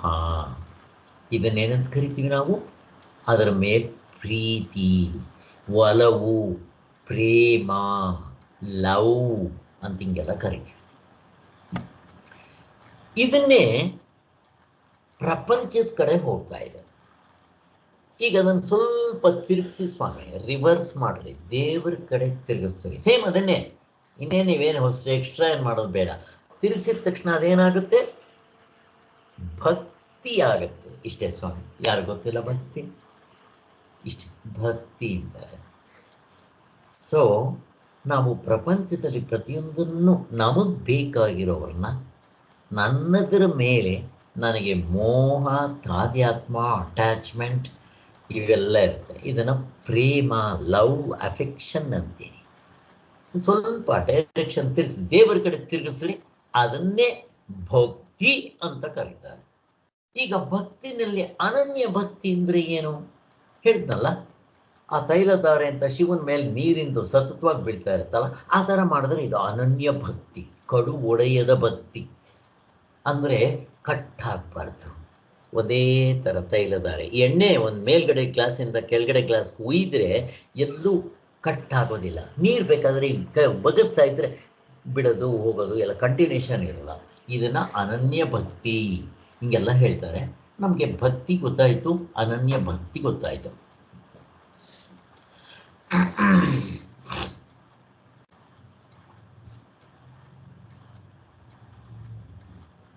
ಭಕ್ತಿ ಎಂದರೆ ಪ್ರೇಮದಿಂದ ಕೂಡಿದ ಉಪಾಸನೆ ಅಷ್ಟೇ, ಪ್ರೇಮ ಅಷ್ಟೇ. ಆಯ್ತಾ? ಇನ್ನು ಅನನ್ಯ ಚಿತ್ತನಾಗಿ ನನ್ನನ್ನು ನಿತ್ಯವೂ ಸ್ಮರಿಸುತ್ತಿರಬೇಕು. ನಿತ್ಯವೂ ಅನ್ನೋದು ಸೇರ್ಕೊಳ್ಳುತ್ತೆ. ನಿತ್ಯ ಅಂದರೆ ಪಾರ್ಟ್ ಟೈಮ್ ಅಲ್ಲ ಸ್ವಾಮಿ, 24 hours. ಎದ್ದಾಗ್ಲಿಂದ ಕಣ್ಣು ಬಿಟ್ಟಿದ ತಕ್ಷಣ ಶುರುವಾಗಬೇಕು ರಾಮ ಅಂತ. ಕೂತ್ರೆ, ನಿಂತರೆ, ಎದ್ರೆ, ಸ್ನಾನ ಮಾಡುವಾಗ, ಊಟ ಮಾಡುವಾಗ, ಹಾಗೆ ಏನಂತಾರೆ ಅದಕ್ಕೆ, ಚಲ್ತೆ ಫಿರ್ತೆ ರಾಮ ಕಹೋ, ಖಾನೆ ಟೈಮೇ ರಾಮ ಕಹೋ ಅಲ್ವಾ? ಕೂತ್ಕೊಳ್ಳುವಾಗ, ನಿಂತ್ಕೊಳ್ಳುವಾಗ, ಎದ್ದುವಾಗ, ಓಡಾಡುವಾಗ, ಊಟ ಮಾಡುವಾಗ, ಖಾನ ಪೀತೆ ಕರುವಾಗ ರಾಮ ಕರೋ ಅಂತ ಒಂದು ಹಾಡಿದೆಯಲ್ಲ, ಹಾಗೆ ನಾವು ಕೂತ್ರೆ, ನಿಂತರೆ, ಎದ್ರೆ, ಸ್ನಾನ ಮಾಡುವಾಗ, ಓಡಾಡುವಾಗ ಪ್ರತಿ ಸಾರಿನೂ ರಾಮ ರಾಮ ಇದು ಅಭ್ಯಾಸ ಮಾಡ್ಕೋಬೇಕು. ಅದಕ್ಕೆ ಹೇಳಿದ್ದು ಈ ಜನ್ಮದಲ್ಲಿ ಈಗಲೇ ಸಾಯೋ ಅಷ್ಟರಲ್ಲಿ ಮುಕ್ತರಾಗಬೇಕು. ಅಷ್ಟು ಸುಲಭ ಅಲ್ಲ, ತುಂಬ ಸುಲಭ, ಅಷ್ಟೇ ಕಷ್ಟ. ಅದು ಆಗದೆ ಇದ್ದರೆ ಅಟ್ಲೀಸ್ಟ್ ಸಾಯೋ ಸಮಯದಲ್ಲಿ ಭಗವಂತನ ನೆನಪು ಮಾಡ್ಕೊತಾ ಪ್ರಾಣ ಬಿಡಬೇಕು. ಅಟ್ಲೀಸ್ಟ್ ನಾವು ಸಾಧನೆ ಮಾಡಿದ್ದಕ್ಕೆ ನೆಕ್ಸ್ಟ್ ಜನ್ಮ ಗ್ಯಾರಂಟಿ ಮನುಷ್ಯರು. ನಾನು ಮನುಷ್ಯನಾಗಿ ಹುಟ್ಟಿದ ಮೇಲೆ ಇದೇ ದಾರಿಯಲ್ಲಿ ಹೋಗ್ತೀನಿ. ಈಗ ಬೆಟ್ಟದ ಮೇಲೆ ಒಂದು ದೇವಸ್ಥಾನ ಇದೆ, 100 ಮೆಟ್ಲಿದೆ. ಈಗ ನಾನು 50 ಮೆಟ್ಲು ಹತ್ಬಿಟ್ಟಿದ್ದೀನಿ. ನೆಕ್ಸ್ಟು ಅಕಸ್ಮಾತ್ ಸತ್ತರೆ ತಿರ್ಗಾ ಹುಟ್ಟಿದ್ರೆ 51ನೇ ಮೆಟ್ಲಿಂದ ಹತ್ಬೇಕು. ಹೇಗೆ? ಆದ್ದರಿಂದ ನಮಗೆ ಎಷ್ಟು ಕಾಸಕ್ಕೆ ತಕ್ಕಂತೆ ಕಜ್ಜಾಯ, ಎಷ್ಟೆಷ್ಟು ಸಾಧನೆ ಮಾಡಿದ್ರೆ ಅಷ್ಟಷ್ಟು ನಿಂದಾಗಿರುತ್ತೆ. ಚೆನ್ನಾಗಿ ನೆನ್ಪಿಟ್ಕೋಬೇಕು. ಅದಕ್ಕೆ ಈಗ ನಮಗೆಲ್ಲ ವಯಸ್ಸಾಗ್ಬಿಟ್ಟಿದೆ. ನಾನು ಅದಕ್ಕೆ ಹೇಳಿದ್ದು, ನನ್ನ ಟೈಮ್ ಇಲ್ಲ. Now I don't have any time to waste my time. ಆದ್ದರಿಂದ ಇದ್ದಷ್ಟರಲ್ಲಿ ಉಪಯೋಗಿಸ್ಕೋಬೇಕು ನಾವು. ಎಲ್ರಿಗೂ 70 ವರ್ಷ ಆಗೋಯ್ತು ಇವಾಗ, ಕೆಲವ್ರಿಗೆ 68, 65. ಸೀನಿಯರ್ ಸಿಟಿಸನ್ಸ್ ಎಲ್ಲರೂ ಎಷ್ಟು ಕೇರ್ಫುಲ್ ಆಗಿರ್ಬೇಕು ನಾವು. ಮೊದಲೇ ಯಾವಾಗಲಿಂದ ಸ್ಟಾರ್ಟ್ ಮಾಡಬೇಕಾಗಿತ್ತು ನಮ್ಮ ಸಾಧನೆ? ಯಾರು ಪ್ರಶ್ನೆ ಕೇಳ್ತಾ ಇದ್ದೀನಿ, ಯಾವಾಗಲಿಂದ ಮಾಡಬೇಕಾಗಿತ್ತು ಪ್ರಶ್ನೆ? ಬೇಗ ಹುಟ್ಟದ ತಾಯಿ ಗರ್ಭದಿಂದ. ತಾಯಿ ಗರ್ಭದಲ್ಲಿದ್ದಾಗ ಭಕ್ತ ಪ್ರಹ್ಲಾದ ಮಾಡ್ತಾನಲ್ಲ, ಓಂ ನಮೋ ನಾರಾಯಣಾಯ. ಸ್ವಾಮಿ ಇದು ಲೇಡೆ. ಎಲ್ಲಿಂದ ಮಾಡಬೇಕಾಗಿತ್ತು? ಅವನು ಹಿಂದಿನ ಜನ್ಮದಲ್ಲಿ ಪ್ರಾಣ ಬಿಡ್ತಾ ಇತ್ತಲ್ಲ, ಅಲ್ಲಿಂದ ಶುರು ಮಾಡಬೇಕು. ಹೇಗಿದೆ ನೋಡ್ರಿ, ಇದೆಲ್ಲ ಆಗಿದೆ. ಆದ್ದರಿಂದ ನಾವು ಈಗ ಸಮಯ ವೇಸ್ಟ್ ಮಾಡೋಕ್ಕೆ ಸಮಯ ಇಲ್ಲ. ಚೆನ್ನಾಗಿ ಅರ್ಥ ಮಾಡಿಕೊಂಡು ಇದನ್ನು ಅಟ್ಲೀಸ್ಟ್ ಇದು ಮಾತ್ರ ನಡೀತಾರೆ.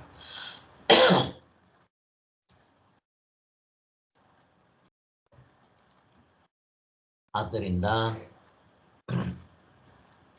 ಅನನ್ಯ, ಅದೇನೆ ಈ ಶ್ಲೋಕದಲ್ಲಿ, ಇವಾಗ 22ನೇ ಶ್ಲೋಕದಲ್ಲಿ ಏನು ಹೇಳ್ತಾರೆ?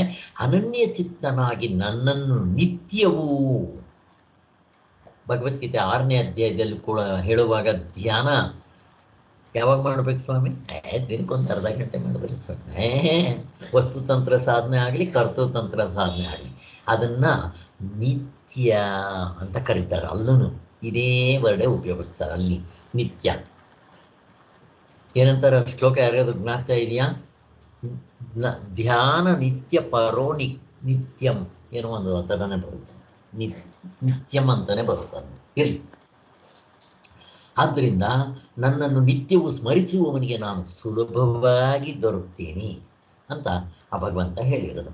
ಇಲ್ಲಿ ಅನನ್ಯ ಭಕ್ತಿಯಿಂದ ಪರಮಾತ್ಮನ ಲಾಭವಾಗುವುದೆಂದು ಹೇಳಿದೆ. ಆದ್ದರಿಂದ ಅತ್ಯಂತವಾಗಿ ಪ್ರಿಯನಾಗಿದ್ದಾನೆ ಅವನು ಪರಮಾತ್ಮನು. ಹೇಳಬೇಕು ಅಂತಂದ್ರೆ ನನಗೆ ಎಲ್ಲದಕ್ಕಿಂತ ಪ್ರಿಯವಾಗಿರುವ ನನ್ನ ಹೆಂಡತಿ ಮಕ್ಕಳಿಗಿಂತ ನನ್ನ ಮೇಲೆ ಹೆಚ್ಚು ಪ್ರೀತಿ. ಇಲ್ಲಿ ನಾನಂದ್ರೆ ಯಾರು? ಈ ಮುಸ್ಲಿಂ ಅವರೇ ಅಲ್ಲ, ಆತ್ಮನೇ. ಅದಕ್ಕೋಸ್ಕರನೇ ನನ್ನ ಮೇಲೆ ನನಗೆ ಪ್ರೀತಿ. ನಾನು ಹೆಂಡ್ತಿನ ತುಂಬ ಪ್ರೀತಿಸ್ತೀನಿ ಅಂತ ಹೇಳ್ತಾನೆ, ಸುಳ್ಳು. ಇವನಿಗೆ ಆನಂದ ಸಿಗೋದ್ರಿಂದ ಅವನ ಹೆಂಡತಿನ ಪ್ರೀತಿಸ್ತಾನೆ ಅಷ್ಟೇ. ಯಾರಿಗೋಸ್ಕರ? ಇವನಿಗೋಸ್ಕರ. ಇವನಂದ್ರೆ ಯಾರಿಲ್ಲಿ? ಆತ್ಮ. ಚೆನ್ನಾಗಿ ತಿಳ್ಕೋಬೇಕು. ಆದ್ದರಿಂದ ಇಲ್ಲಿ ಅನನ್ಯ ಭಕ್ತಿಯಿಂದ ಪರಮಾತ್ಮನ ಲಾಭ ಆಗುತ್ತೆ ಅಂತ ಹೇಳಿರೋದು ಇನ್ನೊಂದು ಹೆಜ್ಜೆ ಮುಂದಕ್ಕೆ ನಡೆದಂತೆ ಆಗಿರುತ್ತೆ. ಅದಕ್ಕೋಸ್ಕರ ಪರಮಾತ್ಮನ ಅತ್ಯಂತ ಇರುವುದರಿಂದ ಯಾವ ಉಪಾಸಕನಿಗೆ ವ್ಯವಹಾರವೆಲ್ಲವೂ ಪರಮಾತ್ಮನಿಗಾಗಿ ಆಗಿರುವುದೋ, ಅವನ ಶರೀರ, ಇಂದ್ರಿಯಗಳು, ಮನಸ್ಸು, ಬುದ್ಧಿ ಎಲ್ಲವೂ ಪರಮಾತ್ಮನಿಗೆ ಮೀಸಲಾಗಿರುತ್ತೆ. ಅವನು ಮಾಡುವಂಥ ಸಾಧನೆ ಪ್ರತಿಯೊಂದು ಕೂಡ ಮೋಕ್ಷಕ್ಕೋಸ್ಕರ ಮಾಡಬೇಕು. ಅದಕ್ಕೋಸ್ಕರ ಅಲ್ವಾ? ಅವನ ಶರೀರವೇ ರಾಮಮಯವಾಗಿರುತ್ತೆ. ಪೂರ್ತಿ ಶರೀರ ಹೇಗೆ ಪ್ರಾಣಮಯವಾಗಿದೆಯೋ ಆಗ ರಾಮಮಯವಾಗಬೇಕು. ಹೇಗೆ ಅತ್ತೆಗಾಗಲಿ ಹೆಂಡತಿಗಾಗಲಿ, ಹೆಂಡತಿ ತವ್ರ ಮನೆಗೆ ಹೋಗಿರ್ತಾಳೆ. ತವ್ರ ಮನೆಗೆ ವಾರಕ್ಕೊಂದ್ಸರಿ ಹೋಗೋದು ಏನೋ, ಆ ಗಂಡ ಹೋಗ್ತಾನೆ ಅಂತ ಅಂದಾಗ ಹೆಂಡತಿ ಮತ್ತು ಅತ್ತೆ ಇಬ್ಬರು ಕಾದಿರ್ತಾರೆ. ಇವತ್ತು ನನ್ನ ಅಳಿಯ ಬರ್ತಾನೆ ಅಂತ ಅತ್ತೆ ಏನು ಮಾಡಿಡಬೇಕು ಅಂತ ಕಾದಿರ್ತಾಳಂತೆ. ಹೆಂಡತಿ ನನ್ನ ಗಂಡ ಬರ್ತಾನೆ ಅಂತ ಕಾದಿರ್ತಾಳಂತೆ. ಹಾಗೆ ನಾವು ಕಾಯ್ಕೊಳ್ಬೇಕಂತ ಪರಮಾತ್ಮನಿಗೋಸ್ಕರ. ಹಂಗೆ ಮಾಡ್ತಾ ಇದ್ದೀವ? ಹೊಸದಾಗಿ ಮದುವೆ ಆದಾಗ ಪೈಜಾಮ ಹಾಕ್ಕೊಂಡು ಹೋದ್ರೆ ಸಾಕು, ಯಾರು ನೋಡಿದ್ರು ಪೈಜಾಮ ಹಾಕ್ಕೊಂಡು ನನ್ನ ಗಂಡನೇ ಇರ್ಬೋದೇನೋ, ನನ್ನ ಗಂಡನೇ ಬರ್ತಾ ಇದ್ದಾನೆ ಅನ್ಸುತ್ತಲ್ಲ. ಹಾಗಾಗ್ಬೇಕು ನನಗೆ. ಯಾರನ್ನ ನೋಡಿದ್ರು ಕೂಡ ರಾಮಕಣ್ಣ ಅಂತ ಅನ್ಸೋಕ್ಕೆ ಶುರುವಾಗಬೇಕು. ನಿಮ್ಗೆ ಹೇಳಿದ್ನೇನೋ ಗೊತ್ತಿಲ್ಲ, ಮೊದಲು ಮಧ್ಯರಾತ್ರಿ ಯಾವಾಗಲಾದ್ರೂ ಎದ್ರೆ ಬಾತ್ರೂಮ್ಗೆ ಹೋಗ್ಬೇಕಾದ್ರೆ ದೆವ್ವ ಪಿಶಾಚಿ ನೆನಪು ಬರ್ತಾ ಇತ್ತಪ್ಪ. ಈಗೇನಾಗುತ್ತೆ ಅಂದರೆ ಅಕಸ್ಮಾತ್ ರಾಮ ಕೂತಿದ್ದಾನೆ ಪಡ್ತಾಲಲ್ಲಿ, ಹೀಗೆ ಅನ್ಸೋಕ್ಕೆ ಶುರುವಾಗುತ್ತೆ ನೋಡ್ರಿ. ಮೊದಲಿಗೆ ಇವಾಗ ವ್ಯತ್ಯಾಸ ನೋಡ್ರಿ. ನಾವೇ ಚೆಕ್ ಮಾಡ್ಕೋಬೋದು ನಮ್ಮ ಸಾಧನೆ ಏನಾಗ್ತಾ ಇದೆ. ಮೊದಲು ಯಾಕೆ ಹಂಗಾಗ್ತಾ ಇತ್ತು? ಅವಾಗೆಲ್ಲ ದೆವ್ವ ಪಿಶಾಚಿನೇ ನಮ್ಮ ಮನಸ್ಸಿನಲ್ಲಿ ಇದ್ದಿದ್ದು. ಈಗ ಹಾಗಿಲ್ಲ. ಯಾರೋ ರಾಮನೇ ಇರ್ಬೋದಾ ಹಂಗನ್ನಕ್ಕೆ ಶುರುವಾಗುತ್ತೆ ಹೀಗೆ. ಆದ್ದರಿಂದ ಪರಮಾತ್ಮನನ್ನು ಹೀಗೆ ಸ್ವಲ್ಪವೂ ಅಲುಗಾಡದ ಪ್ರೇಮದಿಂದ ಶಾಸ್ತ್ರಾಚಾರ್ಯರ ಉಪದೇಶವನ್ನು ಅನುಸರಿಸಿ ನಾವು ಮಾಡ್ತಾ ಬರಬೇಕು.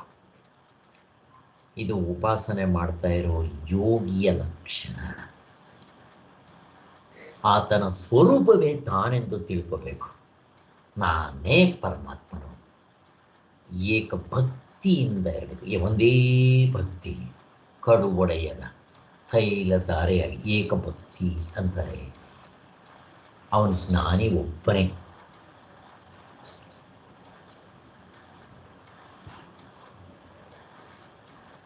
ಯಾರ್ಯಾರಲ್ಲಿಗೆ? ಒಬ್ಬ ಮುಕ್ತನಾದವನು. ಅವನಿಗೆ ಹೇಳ್ಕೊಡ್ಬೇಕಾ? ಅವನಿಗೆ ಎಲ್ಲಿ ನೋಡಿದ್ರು, ಯಾರನ್ನ ನೋಡಿದ್ರು ಪರಮಾತ್ಮನೇ ಕಾಣೋದವನಿಗೆ. ಮುಕ್ತನಾದವನಿಗೆ ಬಿಟ್ಬಿಡ್ರಿ. ಇನ್ನು ಉಪಾಸಕನು, ಯೋಗಿಯಾಗಿ, ಯೋಗಿ ಅಥವಾ ಉಪಾಸಕನು ಅಂತಾರಲ್ಲ, ಅವನಿಗೂ ಅಷ್ಟೇ. ಅವನು ಪರಮಾತ್ಮನಿನ್ನೂ ಕಂಡಿಲ್ಲ, ಆದರೂ ಕೂಡ ಅವನು ಯಾರನ್ನು ನೋಡಿದ್ರು ರಾಮನೇ ಹಂಗೆ ಅವನಿಗೆ ಅನ್ನಿಸ್ತಾ ಇರುತ್ತೆ. ಅಕಸ್ಮಾತ್ ಈ ಉಪಾಸಕನಿಗೆ ಪ್ರಾಣ ಬಿಡಕ್ಕೆ ಮೊದಲೇ ಆ ರಾಮನ ದರ್ಶನ ಆಗಿರ್ಬೋದು. ರಾಮನ ದರ್ಶನ ಎಚ್ಚರದಲ್ಲಾಗೋಕ್ಕೆ ಮೊದಲು ಕನಸಿನಲ್ಲಿ ಅವನು ದರ್ಶನ ಕೊಡ್ತಾನೆ ಫಸ್ಟ್ ಎತ್ಕೊತಾನೆ ಅಂತ ಹೇಳ್ತಾರೆ. ಹಿಂಗೆಲ್ಲ ಇದೆ. ಅದರಿಂದ ಈ ಥರ ಇವೆಲ್ಲ ಆಗ್ತಾ ಇರುತ್ತೆ. ಆ ಇಬ್ಬರನ್ನು ಬಿಟ್ಟರೆ ಮತ್ತೆ ಯಾರು ಅನನ್ಯ ಭಕ್ತಿಯ ಸವಿಯನ್ನು ಅರಿಯೋದಿಲ್ಲ. ಒಬ್ಬ ಮುಕ್ತನಾದವನು ಅವನ ಅನನ್ಯ ಭಕ್ತಿ ಅವನಿಗಾಗ್ಬಿಟ್ಟಿರುತ್ತೆ, ಅವನು ಇನ್ನೇನು ಮಾಡಬೇಕಾಗಿಲ್ಲ. ಆದರೆ ಇನ್ನೂ ಮುಗ್ಧನಾಗದೇ ಇದ್ದರೂ ಅವನು ಹತ್ತತ್ರ ಕೊನೆ ಹಂತದಕ್ಕೆ ಬಂದಿರೋದ್ರಿಂದ ಅವನಿಗೂ ಕೂಡ ಏಕಭಕ್ತಿ ಆಗಿರ್ತಾನೆ. ಅವನು ಅನನ್ಯ ಭಕ್ತಿ, ಅವನಿಗೂ ಅನನ್ಯ ಭಕ್ತಿ ಇರುತ್ತೆ. ಅವನ ಮನಸ್ಸಿನಲ್ಲಿ ಮೂರೊತ್ತು ರಾಮ ಇರುತ್ತೆ, ಸತ್ಯ ಸಂಕಲ್ಪಗಳಿರುತ್ತೆ, ಸರ್ವೇ ಭವಂತು ಸುಖಿನಃ ಅಂತ ಇರುತ್ತೆ. ಅವನಿಗೆ ಅವನಿಗೆ ಯಾರನ್ನ ನೋಡಿದ್ರು ಕೂಡ ಎಲ್ಲರೂ ಒಳ್ಳೇದಾಗ್ಲಿಪ್ಪ ಅನ್ನೋ ಅಂತ ಒಂದು ಮನೋಭಾವ ಬಂದಿರುತ್ತೆ.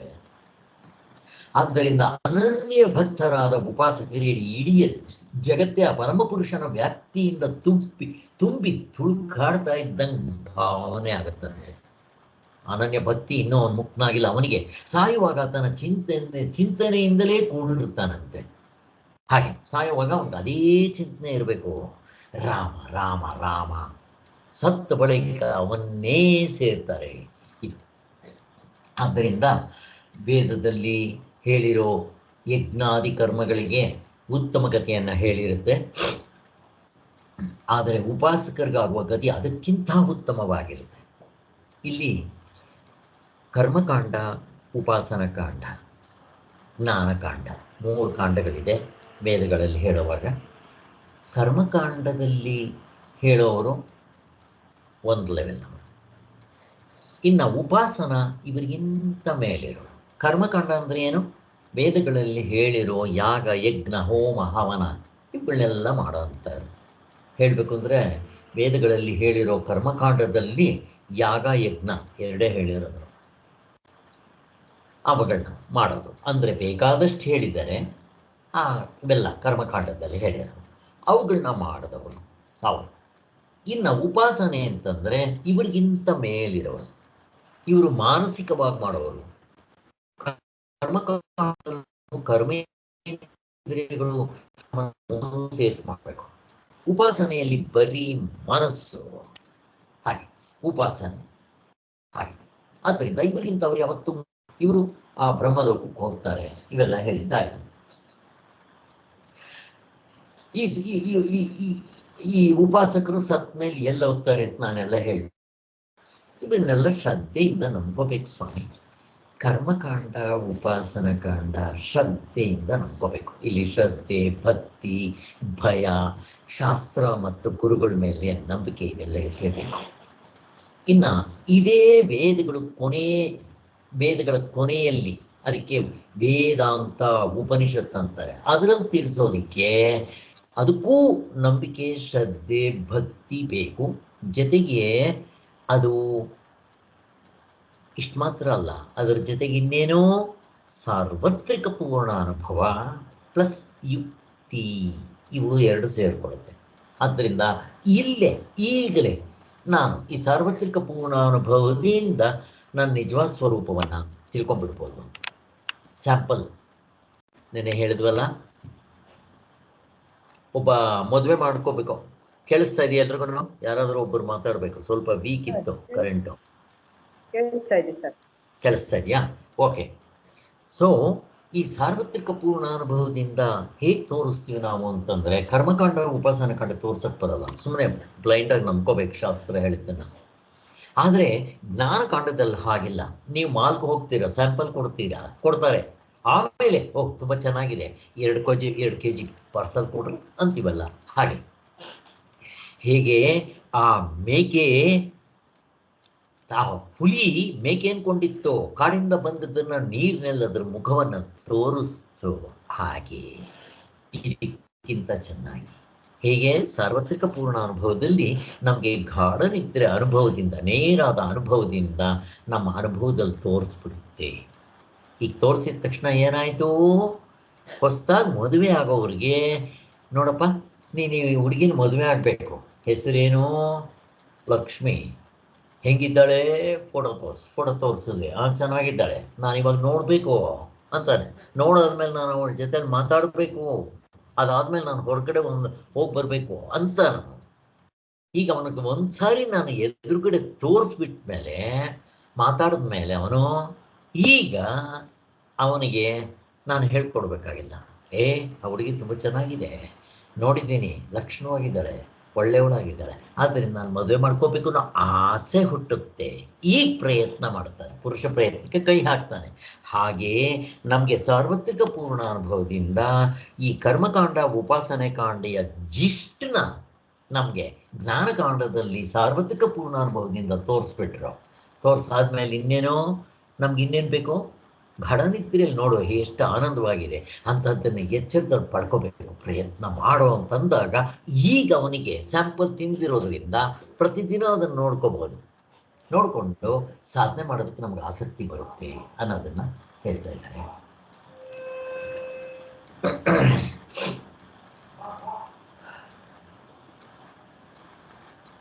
ಆದರೆ ಶಾಸ್ತ್ರಕಾರರಿಗೆ ಜನರನ್ನು, ಸ್ವಾಮಿ ಹಾಗಾದರೆ ಈ ಸ್ವರ್ಗ ನರ್ಕ ಇವೆಲ್ಲ ಇದೆಯಲ್ಲ ಸ್ವಾಮಿ, ಶಾಸ್ತ್ರ ನಮಗೆ ಹೆದರಿಸೋದಕ್ಕೋಸ್ಕರ ಹೇಳಿದ್ದಾರ ಸ್ವಾಮಿ? ಪ್ರಶ್ನೆ ಕೇಳೋರು ತುಂಬ ಜನ ಇದ್ದಾರೆ. ನಾವು ಕೇಳ್ತಾ ಇದ್ದೀವಿ. ಭಗವತ್ಪಾದರ ಹತ್ರ ಹೋಗಿದ್ದೆ, ಇವೆಲ್ಲ ಏನು ಹೇಳ್ತಾರೆ ಇವರು? ಎಲ್ಲ ಬ್ರಹ್ಮ ಸತ್ಯ ಜಗತ್ತು ಮಿಥ್ಯ ಹಿಂಗೆ ಹೇಳಿದ ತಕ್ಷಣ ಇದನ್ನೊಂದು ಜಾರ ಬೆಣ್ಣೆ. ಅರೆ ಬ್ರಹ್ಮ ಒಂದೇ ಸತ್ಯ, ಮಿಕ್ಕಿರದಲ್ಲಿನ ಮಿಥ್ಯ. ಅಲ್ಲಿಗೇನು ಈ ದೃಶ್ಯ ಪ್ರಪಂಚ ಇದೆಯಲ್ಲ ಮಿಥ್ಯ, ಕನಸೇನು ಅದರಪ್ಪ ಮಿಥ್ಯ, ಆದ್ದರಿಂದ ಎಚ್ಚರವೂ ಮಿಥ್ಯ ಅಂತ ಮಾಡ್ಕೊಂಡ್ಬಿಟ್ವಲ್ಲ. ಈಗ ಈ ಸ್ವರ್ಗ ನರಕ ಎಲ್ಲಿರುತ್ತೆ ಸ್ವಾಮಿ? ಅವಸ್ಥೆ ಒಳಗಡೆನೇ ಇರಬೇಕು. ಈಗ ಅದೇನು? ಅದು ಮಿಥ್ಯ. ಅಲ್ಲಿಗೇನಾಯಿತು? ಸ್ವರ್ಗ ನರಕ ಎಲ್ಲ ಐ ವಾಶ್, ಏನೂ ಇಲ್ಲ. ನಮ್ಮನ್ನು ಎದುರಿಸೋದಕ್ಕೋಸ್ಕರ ಮಾಡಿದ್ದಾರೆ ಕಣ, ಕಾಡ್ಸೊಳೆ ಮಕ್ಕಳು ಇವರು ಅಂತ ನಾವು ಬೈಕೊಂತೀವಿ. ಹಂಗೇನಿಲ್ಲ. ನಾವು ಭಗವತ್ಪಾದನ ಕೇಳಿದಾಗ ಹಂಗೇನಿಲ್ಲ. ನಾನು ಪ್ರಶ್ನೆ ಕೇಳ್ತಾ ಇದ್ದೀನಿ, ಕಂಡಿದ್ದೀರಿ ನೀವು? ಕಂಡಿದ್ದೀರಾ? ಮತ್ತು ಇದನ್ನು ಸತ್ಯ ಅಂತ ಕರೀತಾರೆ ಹೇಗೆ? ನಾನು ಪ್ರಶ್ನೆ ಕೇಳ್ತಾ ಇದ್ದೀನಿ ನಿಮ್ಮನ್ನು, ಹೆಂಗೆ ಹೇಳ್ತೀರಾ ಸ್ವರ್ಗ ನರಕ ಸತ್ಯ ಅನ್ನೋದು? ನಾನು ಪ್ರಶ್ನೆ ಕೇಳ್ತಾ ಇದ್ದೇನೆ, ನೀವು ಉತ್ತರ ಕೊಡ್ಬೇಕು. ಯಾರಾದ್ರು ಬೇಗ? ಸರ್, ಇವಾಗ ದೇವಸ್ಥಾನದ ಹತ್ರ ಹೋದ್ರೆ ಎಷ್ಟೊಂದ್ ಜನ ಕೈ ಕಾಲು ಇಲ್ದಿರ ಇರ್ತಾರಲ್ಲ, ಇವೆಲ್ಲ ನಂಬ್ಕೋಬೇಕು, ಇವೆಲ್ಲ ನಂಬ್ಕೋಬೇಕು. ನಾನು ನಂಬ್ಕೊಳಕ್ ಹೋಗಲ್ಲ, ನಂಬ್ಕೋಬೇಕು. ಮತ್ತೆ ನೀವು ನಂಬಿಕೆನೇ ಹೇಳ್ತಾ ಇದ್ದೀರಾ, ನಾನು ನಂಬಂಗಿಲ್ಲ. ಏನ್ ಹೇಳ್ತೀರಾ ಸರ್? ಈಗ ಮಗು ಹುಟ್ಟಿರ್ತೈತಿ, ಅದಕ್ಕೆ ಒಂದ್ ಮಗುಗೆ ಕೈ ಇರಲ್ಲ ಅಥವಾ ಕಣ್ ಕಾಣಿಸಲ್ಲ, ಕಿವಿ ಕೇಳ್ಸಲ್ಲ, ಹುಟ್ಟಿದ ತಕ್ಷಣ ಅದೇನ್ ಪಾಪ ಮಾಡಿರುತ್ತೆ ಸರ್? ಅದ್ ಹೆಂಗೆ ಅದಕ್ಕೆ ಸ್ವಾಮಿ? ಅದೇನೋ ಹೆರಿಡಿಟ್ರಿ ಇಂದ ಬಂದಿರುತ್ತೆ ಬಿಡ್ರಿ, ಇದಲ್ಲ ಅಂತೀವಿ ನಾವು. ಏನ್ ಮಾಡ್ತೀರಾ ಸ್ವಾಮಿ? ಇಷ್ಟೇ, ಹಗ್ಗ ಗೊತ್ತಿಲ್ಲ, ಹಾವಿನ ಭಯ ತಪ್ಪಿಸ್ಕೊಳ್ರಿ ನೋಡೋಣ. ನೀವು ತಪ್ಪಿಸ್ಕೊಳ್ರಿ ನೋಡೋಣ. ಹಾವಿಂದ ನೀವು ನಡ್ಗೋದು ಬೆವರೋದು ತಪ್ಪಿಸ್ಕೊಳ್ರಿ ನೋಡೋಣ. ಇನ್ನೇನು ಬೇಡ. ಈ ಎಕ್ಸಾಂಪಲ್ಗಿಂತ ಇನ್ನೇನು ಬೇಕು ನಿಮಗೆ? ಪ್ರೂಫ್. ನಡುತ್ತಾ ಇದ್ದೀರೋ ಇಲ್ವೋ? ಅದು ಹಾವಿಲ್ಲ. ಯಾರಿಗ ಹಾವಿಲ್ಲ? ಹಗ್ಗ ಕಂಡವನಿಗಿಲ್ಲ. ಈಗ ನೀನು ಕಂಡಿದೀಯಾ? ಆತ್ಮನ್ ಕಂಡಿದೀಯಾ? ಕಂಡಿಲ್ಲ. ಮತ್ತು ಸತ್ಯ ಹೇಗಿದೆ? ಹೆಂಗೆ ತಗೊಂಡೋಗ್ತಾರೆ ನೋಡ್ರಿ, ಹೆಂಗೆ ತಗೊಂಡೋಗ್ತಾರೆ ನೋಡ್ರಿ. ಹಾವು ಹಗ್ಗ ಇಟ್ಕೊಳ್ರಿ, ಇದಕ್ಕಿಂತ ಇನ್ನೇನು ಬೇಕು? ಮುಗಿದೋಯ್ತು. ಇಲ್ಲೇ ಇನ್ಸ್ಟಂಟ್ ರಿಸಲ್ಟ್. ಹಾಗೆ ನೀನು ಹಗ್ಗ ಕಂಡಿದ್ದೀಯ ಹೇಳೋ. ಕಂಡಿದ್ದವನಿಗೆ ಭಯ ಇಲ್ಲ, ಕಾಣದೇ ಇರೋವನಿಗೆ ಭಯ ಇದೆಯೋ ಇಲ್ವೋ? ಇದೆ. ಹಾಗೆ ಆತ್ಮನ್ನ ಕಾಣದೇ ಇದ್ರೆ ಬಾಯಿ ಮುಚ್ಕೊಂಡಿರ್ಬೇಕು. ಸ್ವೇಚ್ಛಾ ಪ್ರವೃತ್ತಿ ತಿರ್ಗಂಗಿಲ್ಲ. ತಿರ್ಗದ್ರೆ ಅನುಭವಿಸ್ತೀಯ ನೀನು. ಅದಕ್ಕೆ ಇಲ್ಲೂ ನರಕ ಅನುಭವಿಸ್ಬೇಕು, ಸತ್ತ ಮೇಲಲ್ಲೂ ಅನುಭವಿಸ್ಬೇಕು, 3 ಕಡೆ ಅನುಭವಿಸ್ಬೇಕು. ನಾನು ಹೇಳ್ತಾ ಇದ್ದೆ, 1 ಕಡೆ ಅಲ್ಲ, 3 ಕಡೆ. ಎಲ್ಲೆಲ್ಲಿ? ಪ್ರಶ್ನೆ ಕೇಳ್ತಾ ಇದ್ದೀನಿ. ಈಗ ನಾನು ಯದ್ವಾ ತತ್ವ ಮೋಸ ಮಾಡಿದೆ ಅಂತ ಇಟ್ಕೊಳ್ರಿ. ಇವೆಲ್ಲ ಕೇಳ್ಬಿಟ್ರೆ ಎಲ್ಲ ಬರೀ ಸುಳ್ಳು. ಒಂದು ಮಾಡಿ ಮಜಾ ಮಾಡಿ ಚಾರ್ವಾಕರು. ಅವರಿಗೆ ಈ ಪ್ರತ್ಯಕ್ಷ ಪ್ರಮಾಣ ಸತ್ಯ. ಆದ್ದರಿಂದ ಅವರು ನಂಬಲ್ಲ ಅಂತಾರಲ್ಲ, ಅಂಥವ್ರಿಗೆ ಹಾವು ಹಗ್ಗದ ಕೊಡ್ರಿ, ಯಾಕೆ ನಂಬಲ್ಲ ನೋಡೋಣ. ಆದ್ದರಿಂದ ಅವ್ರು ಹೇಳಿದೇನೋ, ತಿನ್ನು, ಸಲಪಾನ ಮಾಡು, ಸಣ್ಣ ತಿನ್ನು, ಮಜ್ಜಾ ಮಾಡು, ತಿಳಿಸ್ಬೇಕ. ಯಾವ ನನ್ನ ಮಗ ಕಣ್ ಬಂದಿದ್ದಾನೋ, ಎಂಥದಿಲ್ಲ, ಮಜಾ ಮಾಡ ಹಾಕ್ಬಿಡು ಅಂತಾರಲ್ಲ. ನಾನೇ ಇಲ್ಲ ಅನುಭವಿಸ್ಬೇಕು, ಇಲ್ಲೂ ಅನುಭವಿಸ್ಬೇಕು ನಾನು. ಆಮೇಲೆ ಸತ್ತ ಮೇಲೆ ನರಕ ಸ್ವರ್ಗ ಅಲ್ಲಿ ಹೋಗ್ಬೇಕು, ಅನುಭವಿಸ್ಬೇಕು. ತಿರ್ಗಾ ಹುಟ್ಟು ಬರ್ತೀನಲ್ಲ, ಅದೇ ಸಂಸ್ಕಾರ ಎತ್ಕೊಂಡ್ಬರ್ತೀನಿ. ತಿರ್ಗಾ ಇನ್ನೊಂದ್ಸಾರಿ ಇಲ್ಲ ಅನುಭವಿಸ್ಬೇಕು. 3 ಕಡೆ. ಈಗ ಸತ್ತ ಮೇಲೆ ಮತ್ತೆ ಹುಟ್ಟು ಬರ್ತೀನಲ್ವಾ, ಆಗಲೂ ಕೂಡ ಅನುಭವಿಸ್ಬೇಕು. ಬೇಕಾ? 3 ಕಡೆ ಬೇಕಾ? ಹೇಗೆ? ಇಷ್ಟೇ. ಆದರೆ ಸ್ವಾಮಿಗಳೇ ಬರೀತಾರೆ, ಆದರೆ ಶಾಸ್ತ್ರಕಾರರಿಗೆ ಜನರನ್ನು ಹೆದರಿಸುವುದರಿಂದ ಆಗಬೇಕಾದ್ರೆ ಫಲವಾದರೂ ಏನು? ಗರುಡ ಪುರಾಣದಲ್ಲಿ ಸಾರೋದ್ಧಾರವನ್ನು ಯಾರಾದರೂ ದೊಡ್ಡವರು ಸತ್ತಾಗ ಓದಿಸೋದುಂಟಲ್ಲ, ನಾನು ಅದಕ್ಕೆ ಆ ಗರುಡ ಪುರಾಣದ್ದು ಹೇಳಿದ್ದು. ಆ ಗರುಡ ಪುರಾಣದಲ್ಲಿ ಡಿಸ್ಕ್ರಿಪ್ಷನ್ಸ್ ಕೊಟ್ಟಿದ್ದಾರೆ ಸ್ವಾಮಿ. ಹೇಗೆ ನಾನು ಯಾವುದಾದ್ರೂ ಒಂದು ಊರು ವರ್ಣನೆ ಮಾಡಿದ್ರೆ ಇದು ಎಷ್ಟಿದೆ, ಇವಾಗ ನನ್ನ ಮನೆ ವರ್ಣನೆ ಮಾಡಿದ್ರೆ 40, 60 ಎಲ್ಲ ಹೇಳ್ತೀನಿ, ಎಲ್ಲಿದೆ, ಏನು ಕತೆ, ಎಷ್ಟು ದೂರ ಇದೆ ಹೇಳ್ತೀನಲ್ಲ, ಹಂಗೂ ಅಲ್ಲೂ ಹಂಗೆಲ್ಲ ಬರ್ತಿದ್ದಾರೆ. ಯಮಧರ್ಮರಾಜನ ಪಟ್ಟಣ ಹೇಗಿದೆ ಡಿಸ್ಕ್ರಿಪ್ಷನ್, ಆ ಒಂದು ಸಮುದ್ರ ಹೇಗಿದೆ, ಆ ಒಂದು ಸರೋವರ ಹೇಗಿದೆ, ಮತ್ತೆ ಯಮದೂತರನ್ನ ಹೋಗುವಾಗ ಒಡ್ಕೊಂಡು ಕರ್ಕೊಂಡು ಹೋಗೋದು, ಅವ್ರಿಗೆ ಬಾಯಾರಿಕೆ ಆದರೂ ನೀರು ಕೊಡದೇ ಇರೋದು, ನೀನು ಯಾವಾಗ ಕೊಟ್ಟಿದ್ದಿ, ಯಾರು ಕೊಟ್ಟಿದ್ದೀಯಾ ಅಂತ ಕೇಳ್ತಾ ಇರುತ್ತೆ ಅಲ್ಲಿ.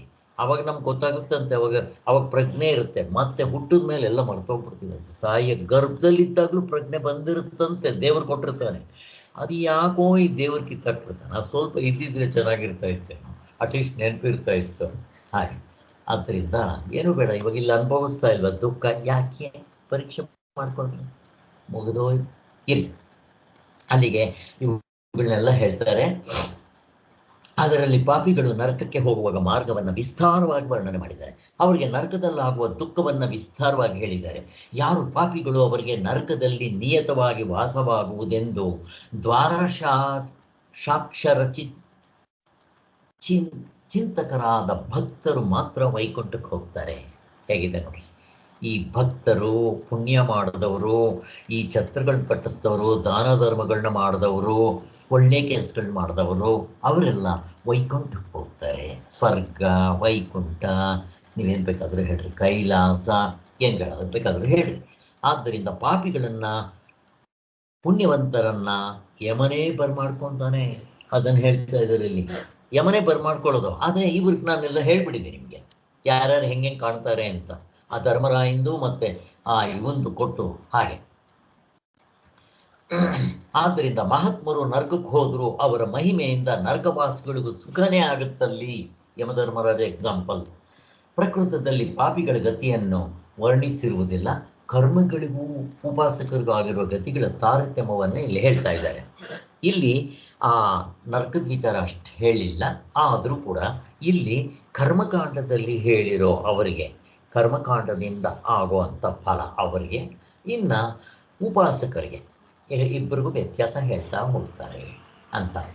8ನೇ ಅಧ್ಯಾಯದಲ್ಲಿ 24ನೇ ಶ್ಲೋಕ. ಅಗ್ನಿರ್ಜ್ಯೋತಿತರ ಶುಕ್ಲ ಷಣ್ಮಾಸಾ ಉತ್ತರಾಯಣಂ ತತ್ರ ಪ್ರಯತಾ ಗಚ್ಚಂತಿ ಬ್ರಹ್ಮವಿದೋ ಜನಃ ಅಂತ. ಇನ್ನೊಂದು ಇದು ಅಗ್ನಿ ಮಾರ್ಗವಾಗಿ ಹೋಗೋರಿಗೆ, ಉಪಾಸಕರಿಗೆ. ಇನ್ನು ಕರ್ಮಕಾಂಡದಲ್ಲಿ ಮಾಡಿರೋರಿಗೆ ಧರ್ಮೋ ರಾತ್ರಿ ಸಥಾ ಕೃಷ್ಣ ಷಣ್ಮಾಸ ದಕ್ಷಿಣಾಯನಂ ತತ್ರ ಚಾಂದ್ರಮಸಂ ಜ್ಯೋತಿ ಯೋಗಿರ್ ಪ್ರಾಪ್ಯ ನಿವರ್ತತೆ. ಇದು ಕರ್ಮಕಾಂಡದಲ್ಲಿ ಹೇಳಿರೋರಿಗೆ. ಮೊದಲನೇ ಹೇಳಿರೋದು ಉಪಾಸಕರಿಗೆ. ಇಲ್ಲಿ ಈ ಯಾರು ಮೊದಲನೇ ಇವಾಗ ಶಾಸ್ತ್ರೋಕ್ತ ಕರ್ಮಗಳನ್ನ ಮಾಡಿರೋರು. ಶಾಸ್ತ್ರೋಕ್ತ ಅಂತಂದರೆ ಈ ಕರ್ಮಕಾಂಡದಲ್ಲಿ ಹೇಳಿರೋ ಅಂಥ ಯಾಗ ಯಜ್ಞಗಳು ಹಾಕ್ಬೋದು, ಅಥವಾ ಈ ಉಪಾಸನೆ, ಇದರಲ್ಲಿ ಭಗವದ್ಗೀತೆಯಲ್ಲಿ ಶ್ರುತಿ ಆಯಿತು, ಸ್ಮೃತಿಯಲ್ಲಿ ಹೋಮ ಹವನಗಳು ಸಿಂಪ್ಲಿಫೈ ಮಾಡಿದ್ರು. ಹೋಮ ಹವನಗಳನ್ನ ಹಾಕ್ಬೋದು, ಅಥವಾ ಈಗಿನ ಕಾಲದಲ್ಲಿ ಇನ್ನೂ ಕೆಳಗೆ ಬಂದು ಇನ್ನೂ ಸಿಂಪಲ್ ಆಗಿರೋದು, ಈಗ ಹೋಮ ಹವನಗಳು ಮಾಡೋರು ಯಾವನು ಗತಿ ಇಲ್ಲ. ದಾನ ಧರ್ಮ ಮಾಡೋರು, ಅನ್ನದಾನ ಮಾಡೋರು, ಛತ್ರ ಕಟ್ಸೋರು, ನೀರಿನ ದಾನ ಮಾಡೋರು, ಮತ್ತು ತೋಟಗಳನ್ನ ಕಟ್ಸೋರು, ದೇವ್ರ ಪೂಜೆಗೆ ಹೂವಿನಗೋಸ್ಕರ ತೋಟಗಳು ಕಟ್ಸೋರು, ಛತ್ರ ಕಟ್ಸೋರು, ಈ ಥರ ಸೇವೆ ಮಾಡ್ತಾ ಇರೋರು ಅವರು ಯಾರಾದರೂ ಇವರು ಕರ್ಮಕಾಂಡದಲ್ಲಿ ಹೇಳಿರೋ ಹಾಗೆ ಅಲ್ಲಿ ಶ್ರುತಿ ಸ್ಮೃತಿ ಪುರಾಣ ಮೂರನ್ನು ಹೇಳ್ಕೊಂಬಂದಿದ್ದೀನಿ. ಇವರೆಲ್ಲ ಹೆಂಗೆ ಹೋಗ್ತಾರಪ್ಪ? ಅವ್ರಿಗೆ ರಾತ್ರಿ ಚಂದ್ರಲೋಕ, ಕೃಷ್ಣ ಪಕ್ಷ, ದಕ್ಷಿಣಾಯನ ಮಾರ್ಗ. ಮತ್ತು ಇದನ್ನ ಧೂಮ ಅಂತ ಕರೀತಾರೆ. ಧೂಮ ಅಂತಂದ್ರೆ ಬ್ಲರ್ ಬ್ಲರ್ ಆಗಿರೋದು. ಈಗ ಹೊಗೆ ಇರುತ್ತೆ ಅಂತ ಇಟ್ಕೊಳ್ರಿ, ಏನು ಗೊತ್ತಾಗುತ್ತೆ ಅವಾಗ? ಗೊತ್ತಾಗೋದಿಲ್ಲ. ಹಾಗೆ ಇದು ಧೂಮ ಮಾರ್ಗ, ಕತ್ಲೆ ಮಾರ್ಗ. ಕೃಷ್ಣ ಪಕ್ಷ ಅಂದರೆ ಕೃಷ್ಣ ಅಂತಂದರೆ ಕಪ್ಪು ಅಂತ. ಇಲ್ಲಿ ದಕ್ಷಿಣಾಯನ ನಮಗೆ ಗೊತ್ತೇ ಇದೆ. ಇದಿಷ್ಟು ಇವರು ಈ ಮಾರ್ಗದಲ್ಲಿ ಹೋಗ್ತಾರಂತೆ. ಎಲ್ಲಿಗೆ ಹೋಗ್ತಾರೆ? ಇಂದ್ರಲೋಕಕ್ಕೆ ಹೋಗ್ತಾರೆ, ಸ್ವರ್ಗ ಲೋಕಕ್ಕೆ ಹೋಗ್ತಾರೆ. ಸ್ವರ್ಗ ಅಂತ ಇಟ್ಕೊಳ್ರಿ. ಸ್ವರ್ಗ ಅಂತಂದ್ರೆ ಎಲ್ಲಿ? ಇಂದ್ರಲೋಕ ಅಂತಾರೆ. ನರಕ ಅಂದ್ರೆ ಎಲ್ಲಿ? ಯಮಲೋಕ. ಹಾಗೆ ಇವುಗಳ ಅಭಿಮಾನಿ ದೇವತೆಗಳು ಒಂದಾನೊಂದು ಮಾರ್ಗದಲ್ಲಿ ಮೇಲಿರುವ ಲೋಕಕ್ಕೆ ಕರ್ಕೊಂಡು ಹೋಗ್ತಾರೆ. ಹೇಳಿದ್ನಲ್ಲ, ಆಯಾ ದೇವತೆಗಳ ಆಯಾ ಲೋಕದಲ್ಲಿ ಇರ್ತಾರೆ. ಇವ್ರನ್ನ ಇಲ್ಲಿಂದ ಇಲ್ಲಿ ಕರ್ಕೊಂಡೋಗಿ ಅಲ್ಲಿಗೆ ಬಿಟ್ಟಿದ ತಕ್ಷಣ ಅಲ್ಲಿಂದ ಇನ್ನು ಮುಂದಕ್ಕೆ ಬೇರೆಯವರು ಕರ್ಕೊಂಡು ಹೋಗ್ತಾರೆ. ಇವ್ರನ್ನ ವಿಚಾರಿಸ್ಕೊತಾರೆ. ಇವರಿಗೆ ಕುಡಿಯೋದಕ್ಕೆ ನೀರು, ಮಲ್ಕೊಳ್ಳೋದು ಜಾಗ, ಪ್ರತಿಯೊಂದು ನೋಡ್ಕೊತಾರೆ ಅವರು. ಆದ್ದರಿಂದ ಯಾಕೆ? ಇವರಂತ ಕೆಲಸ ಮಾಡಿದ್ದಾರೆ. ಅವ್ರನ್ನ ಎಷ್ಟು ಪ್ರೀತಿಯಿಂದ ನಗನಗ್ತಾ ಕರ್ಕೊಂಡು ಹೋಗ್ತಾರಂತೆ. ನಾವು ಬೀಗರ ಮನೆಗೆ ಹೋದರೆ ಹೇಗೆ ಮಾಡ್ತಾರೆ ನೋಡ್ರಿ, ಹಂಗೆ ಮಾಡ್ತಾರಂತೆ ಇಲ್ಲಿ. ಅದಕ್ಕೋಸ್ಕರನೇ ನಾವು ಆದಷ್ಟು ಧರ್ಮ ಮಾರ್ಗದಲ್ಲಿ ನಡಿಬೇಕು, ಆದರೆ ಒಳ್ಳೇದನ್ನು ಮಾಡಬೇಕು ಅಂತ ಯಾಕೆ ಹೇಳ್ತಾರೆ ಅಂತಂದ್ರೆ ನಾವೇ ಅನುಭವಿಸ್ಬೇಕು ಅದನ್ನು. ಮಾಡಿದ್ದುಣ್ಣು ಮಹಾರಾಯ ಅಂತ ಇದು ಇವರಿಗೆ. ಆದರೂ ಇದು ಅನಿತ್ಯವೇ. ನೀವು ಸ್ವರ್ಗಕ್ಕೆ ಹೋಗ್ರಿ, ಅನಿತ್ಯ. ಅದು ಎಷ್ಟು? ಇದು ಕಾಸಿರ್ತಕ್ಕಂಥ ಕಜಾಯ. ನಿಮ್ಮ ಹತ್ರ 1,00,000 ದುಡ್ಡು ಇದೆ ನಿಮ್ಮ ಅಕೌಂಟ್ನಲ್ಲಿ. ಏನು 1,00,000 ಖರ್ಚಾಗೋರು ಟಕ ಟಕ ಟಕ ಚೆಕ್ ಕೊಡ್ತೀರಲ್ಲ, ಆಗೋಯ್ತು. ಆಮೇಲೆ ಗೋವಿಂದ ಇಲ್ಲ, ಬ್ಯಾಂಕ್ನವ್ರ ಕೈ ಎತ್ಬಿಡ್ತಾರೆ. ಇಲ್ಲ, ಇನ್ನು ನಿಮ್ಮ ಹತ್ರ ದುಡ್ಡಿಲ್ಲ, ಅಲ್ಲಿ ಇದ್ರೆ ಹಾಕಬೇಕು ಅಂತ. ಅಲ್ಲಿಲ್ಲ. ಅಷ್ಟು ಮುಗಿದ ಮೇಲೆ ಏನು ಮಾಡ್ತಾರೆ? ಹೋಗೋ ಮತ್ತೆ ಹುಟ್ಟಬಾರೋ, ತಿರ್ಗಾ ಮಾಡ್ಕೊಂಬ, ಇಲ್ಲ ಈ ಸೈಕಲ್ನ ತಪ್ಪಿಸ್ಕೊ ಅಂತ 2 ಮಾಮೂಲಿ ಇಲ್ಲಿ ಹುಟ್ಟು ಬರ್ತಾರೆ. ಇದು ಕರ್ಮಕಾಂಡ ಶ್ರುತಿ ಸ್ಮೃತಿ ಪುರಾಣದಲ್ಲಿ ಹೇಳಿರೋಂಥವಾಗಿ. ಇನ್ನು 2ನೇ ಗ್ರೇಡೇಷನ್ಸ್ ಉಪಾಸಕರಿಗೆ. ಆ ಉಪಾಸಕರಿಗೂ ಅಷ್ಟೇ ನಾನು 2 ಥರ ಹೇಳಿದ್ದೆ. ಉಪನಿಷತ್ತು, ಶ್ರುತಿ ಸ್ಮೃತಿ ಪುರಾಣ. ಶ್ರುತಿಗಳಲ್ಲಿ ಹೇಳಿರೋದು ಉಪಾಸನೆ, ಓಂಕಾರ ಉಪಾಸನೆ, ಅಹಂಗ್ರ ಉಪಾಸನೆ, ಬೇಕಾದಷ್ಟು ಉಪಾಸನೆಗಳಿದೆ. ಇನ್ಯಾರು ವೈಶ್ವಾನರ, ತೈಜಸ, ಪ್ರಾಜ್ಞ ಉಪಾಸನೆಗಳು. ಈ ಪಂಚಕೋಶಗಳು ಹೇಳಿದಾಗ ಆ ಅನ್ನಮಯ ಶರೀರವನ್ನು ಉಪಾಸನೆ ರೂಪದಲ್ಲಿ ಮಾಡೋದು, 5 ಕೋಶಗಳನ್ನ. ಇನ್ನು ಬೇಕಾದಷ್ಟಿದೆ. ಅಹಂಗ್ರೋಪಾಸನೆ, ಓಂಕಾರ ಉಪಾಸನೆ, ಇವೆಲ್ಲ ಇವುಗಳು ಉಪನಿಷತ್ತುಗಳಲ್ಲಿ ಹೇಳೋದು. ಇವಾಗಲಿಲ್ವಾ ನಮಗೆ ಕೊನೆಗೆ ಇದರಲ್ಲಿ ಭಗವದ್ಗೀತೆಯಲ್ಲಿ ಹೇಳಿರೋದು ಈ ಉಪಾಸನೆಗಳು. ಈಗ ಇಲ್ಲೆಲ್ಲ ಹೇಳಿದ್ದಾರಲ್ಲ, ಇಲ್ಲಿ ಭಗವದ್ಗೀತೆ ಇವಾಗ ತಾನೇ ಹಿಂದೆ ಎಲ್ಲ ಹೇಳಿದ್ರು. ಅವನ ಅಕ್ಷರ ಸ್ವರೂಪನೋ ಹೀಗೆಲ್ಲ ಹೇಳೋದು, ಇವುಗಳನ್ನೆಲ್ಲ ಮಾಡೋದು. ಆಮೇಲೆ ಇವೆಲ್ಲ ಇದು ಇಲ್ಲ ಅಂದರೆ ಪುರಾಣದಲ್ಲಿ ಹೇಳಿರೋ ಸಿಂಪಲ್ ಆಗಿರೋ ರಾಮ ಕೃಷ್ಣ ಗೋವಿಂದ ನಾರಾಯಣ ಕೇಶವ ಆ ಥರ, ಅಥವಾ ಜೀಸಸ್ಸು, ಮೊಹಮ್ಮದ್ ಪೈಗಂಬರು. ಅವ್ರಿಗೇನಾಗುತ್ತೆ? ಅವರು ಉಪಾಸಕರು ಅಂತ ಕರೀತಾರೆ. ಅನನ್ಯ ಭಕ್ತಿಯಿಂದ ಪರಮಾತ್ಮನೇ ಚಿಂತಿಸ್ತಾ ಕೊನೆಗೆ ಅವ್ರ ದೇಹ ಬಿಟ್ಟಿರೋದ್ರಿಂದ ನಾನೆಲ್ಲ ಹೇಳ್ಬಿಟ್ಟಿದ್ದೀನಿ ಆವಾಗ. ಯಾವ ಲೋಕಕ್ಕೆ ಹೋಗ್ತಾರೆ ಇವರು? ಬೆಳಕಿನ ಮಾರ್ಗ, ಸೂರ್ಯಲೋಕಕ್ಕೆ. ಅಗ್ನಿ, ಜ್ಯೋತಿ, ಆಹುಸು, ಶುಕ್ಲ ಪಕ್ಷ. ಶುಕ್ಲ ಅಂತ ಇದು ಕೃಷ್ಣ ಪಕ್ಷಕ್ಕೆ ಆಪೋಸಿಟ್ ಶುಕ್ಲ ಪಕ್ಷ. ಅವರು ದಕ್ಷಿಣ ಮಾರ್ಗದಲ್ಲಿ ಹೋಗ್ತಾರೆ, ಇವರು ಉತ್ತರಾಯಣದಲ್ಲಿ ಹೋಗ್ತಾರೆ. ನಮಗೆ ಎಕ್ಸಾಂಪಲ್ ಚೆನ್ನಾಗಿ ಗೊತ್ತು. ಭೀಷ್ಮ ಪಿತಾಮಹ ಪ್ರಾಣ ಹೋದರೂ ಕೂಡ ಅವನು ಇಚ್ಛಾಮರಣೀಯ ಆಗಿದ್ದರಿಂದ ಅವನಿಗೆ ಉತ್ತರಾಯಣದವರೆಗೂ ಕಾಯ್ಕೊಂಡು ಹೋದ. ಓಹೋ, ಗೊತ್ತಾಯ್ತು ಸ್ವಾಮಿ. ಉತ್ತರಾಯಣದಲ್ಲಿ ಸಾಯೋರೆಲ್ಲ ಬ್ರಹ್ಮಲೋಕಕ್ಕೆ ಹೋಗ್ಬಿಡ್ತಾರ? ಆ ಪ್ರಾಣಿಗೂ ಇಲ್ಲ. ಆದ್ದರಿಂದ ಇರಲಿ, ಅವರು ಈ ಉತ್ತರಾಯಣಕ್ಕೆ ಹೋಗ್ತಾರೆ. ಇವುಗಳ ಅಭಿಮಾನ ದೇವತೆಗಳು ಕ್ರಮಕ್ರಮವಾಗಿ ಮೇಲಿನ ಲೋಕಕ್ಕೆ ಕರ್ಕೊಂಡು ಹೋಗ್ತಾರೆ ಅಂತ. ಪರಮಾತ್ಮನನ್ನು ಧ್ಯಾನ ಮಾಡುವುದಲ್ಲದೆ ತಮಗೆ ಆಗುವ ಗತಿಯ ಕ್ರಮವನ್ನು ಚಿಂತಿಸ್ತಾ ಇರಬೇಕು ಉಪಾಸನೆ ಮಾಡುವಾಗ. ಆ ಬರೀ ಉಪಾಸನೆ ಮಾಡೋದು ಒಂದೇ ಅಲ್ಲ, ನನ್ನ ಯಾರು ಕರ್ಕೊಂಡು ಹೋಗ್ತಾರೆ ಈ ಉಪನಿಷತ್ತುಗಳಲ್ಲೆಲ್ಲ ಹೇಳಿದ್ದಾರೆ ಅವರಿಗೆಲ್ಲ. ಯಾವ ಶರೀರದಲ್ಲಿ ಹೋಗ್ತೀವಿ ನಾವು ನೋಡ್ರಿ. ಈಗ ನಾವು ಯಮಲೋಕಕ್ಕೆ ಹೋಗಿ ಅನುಭವಿಸ್ಬೇಕಾದ್ರೆ ಯಾತನಾ ಶರೀರ, ಸ್ವರ್ಗಕ್ಕೆ ಹೋಗ್ಬೇಕಾದ್ರೆ ಬೇರೆ ಶರೀರ, ನೀವು ಚಂದ್ರಲೋಕಕ್ಕೆ ಹೋಗ್ಬೇಕಾದ್ರೆ ಬೇರೆ ಶರೀರ. ಚಂದ್ರಲೋಕಕ್ಕೆ ಹೋಗ್ಬೇಕಾದ್ರೆ ಆ ಕೋಟ್ಗಳೆಲ್ಲ ಹಾಕ್ಕೊಂಡು ಹೋಗ್ಬೇಕು, ಹಾಗೆ ಹೋಗೋಕ್ಕಾಗಲ್ಲ. ಗ್ಯಾಸ್ ಸಿಲಿಂಡರ್ಗಳೆಲ್ಲ ಇರಬೇಕು. ಹಾಗೆ ಆಯಾ ಲೋಕಕ್ಕೆ ಹೋಗ್ಬೇಕಾದ್ರೆ ಈ ರೀತಿ ಶರೀರಗಳು ಯಾರು ಕರ್ಕೊಂಡು ಹೋಗ್ತಾರೆ ಇವೆಲ್ಲ ಇರುತ್ತೆ. ಯಮದೂತರು ಬರ್ತಾರೆ ಕರ್ಕೊಂಡು ಹೋಗೋದಕ್ಕೆ. ಇವೆಲ್ಲ ಗೊತ್ತಿದೆ ನಮಗೆ. ಆಜಮಿಳನ ಕತೆ ಗೊತ್ತು ನಮಗೆ. ಹಾಗೆ ಆದ್ದರಿಂದ ಪರಮಾತ್ಮನ ಧ್ಯಾನ ಮಾಡೋರು ತಮಗಾಗೋ ಗತಿ ಕ್ರಮವನ್ನು ಚಿಂತಿಸ್ತಾ ಇರಬೇಕು. ಆ ಬೆಳಕಿನ ಮಾರ್ಗ ಮತ್ತದು ಇದರಿಂದ ಹೋಗುತ್ತೆ ಅಂತ ಹೇಳಿದ್ನಲ್ಲ ನಿಮಗೆ ಫಸ್ಟ್ ಎತ್ಕೊಂತಾನೆ. ಆ ಹೃದಯಾಕಾಶದಲ್ಲಿ ಜ್ಯೋತಿ ಇರ್ತಾನೆ, ಅದರ ಬೆಳಕಿನಿಂದ ಓಂ ಅಂತ ಅಂದ್ಕೊಂಡೋ ರಾಮ ಅಂತ ಅಂದ್ಕೊಂಡೋ ಅಲ್ಲಿ ಇವನ್ನ ಊರ್ಧ್ವಮುಖವಾಗಿ ಹೋಗಬೇಕು. ಯಾವ ಪ್ರಾಣ ಕರ್ಕೊಂಡು ಹೋಗುತ್ತೆ ಇಲ್ಲಿ ನಮ್ಮನ್ನ?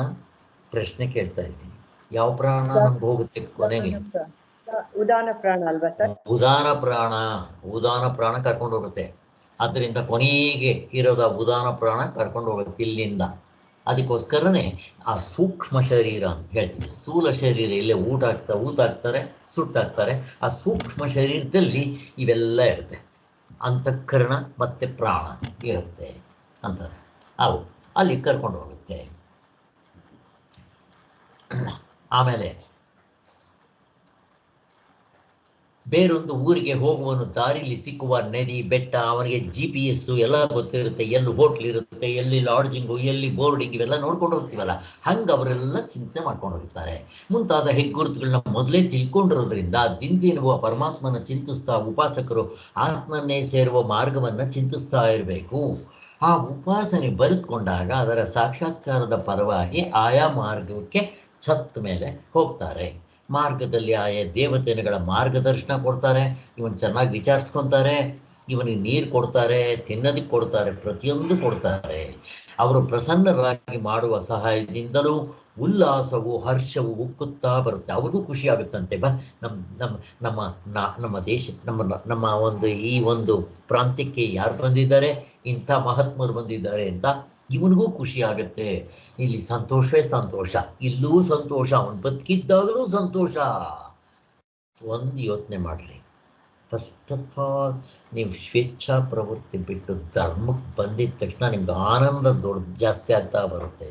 ಬರೀ ಧರ್ಮ ಮಾರ್ಗ, ನ್ಯಾಯ ನೀತಿ, ದೇವರು ತಿಂಡ್ರು, ದೊಡ್ಡವರು ಹಿರಿಯರು, ಇದ್ರ ಜೊತೆಗೆ ಇನ್ನೂ ಮುಂದಕ್ಕೆ ಹೀಗೆ ಹೋಗ್ತಾ ಹೋದಷ್ಟು ಕಾಸಕ್ಕೆ ತಕ್ಕಂತೆ ಗಜ ನಿಮ್ಮ ಆನಂದ ಜಾಸ್ತಿ ಆಗುತ್ತೆ. ಚೆನ್ನಾಗಿ ಜ್ಞಾಪಕ ಇಟ್ಕೊಳ್ರಿ. ಆನಂದವಲ್ಲಿಯಲ್ಲಿ ಗ್ರೆಡೇಷನ್ಸ್ ಹೇಳ್ಕೊಂಡ್ರು.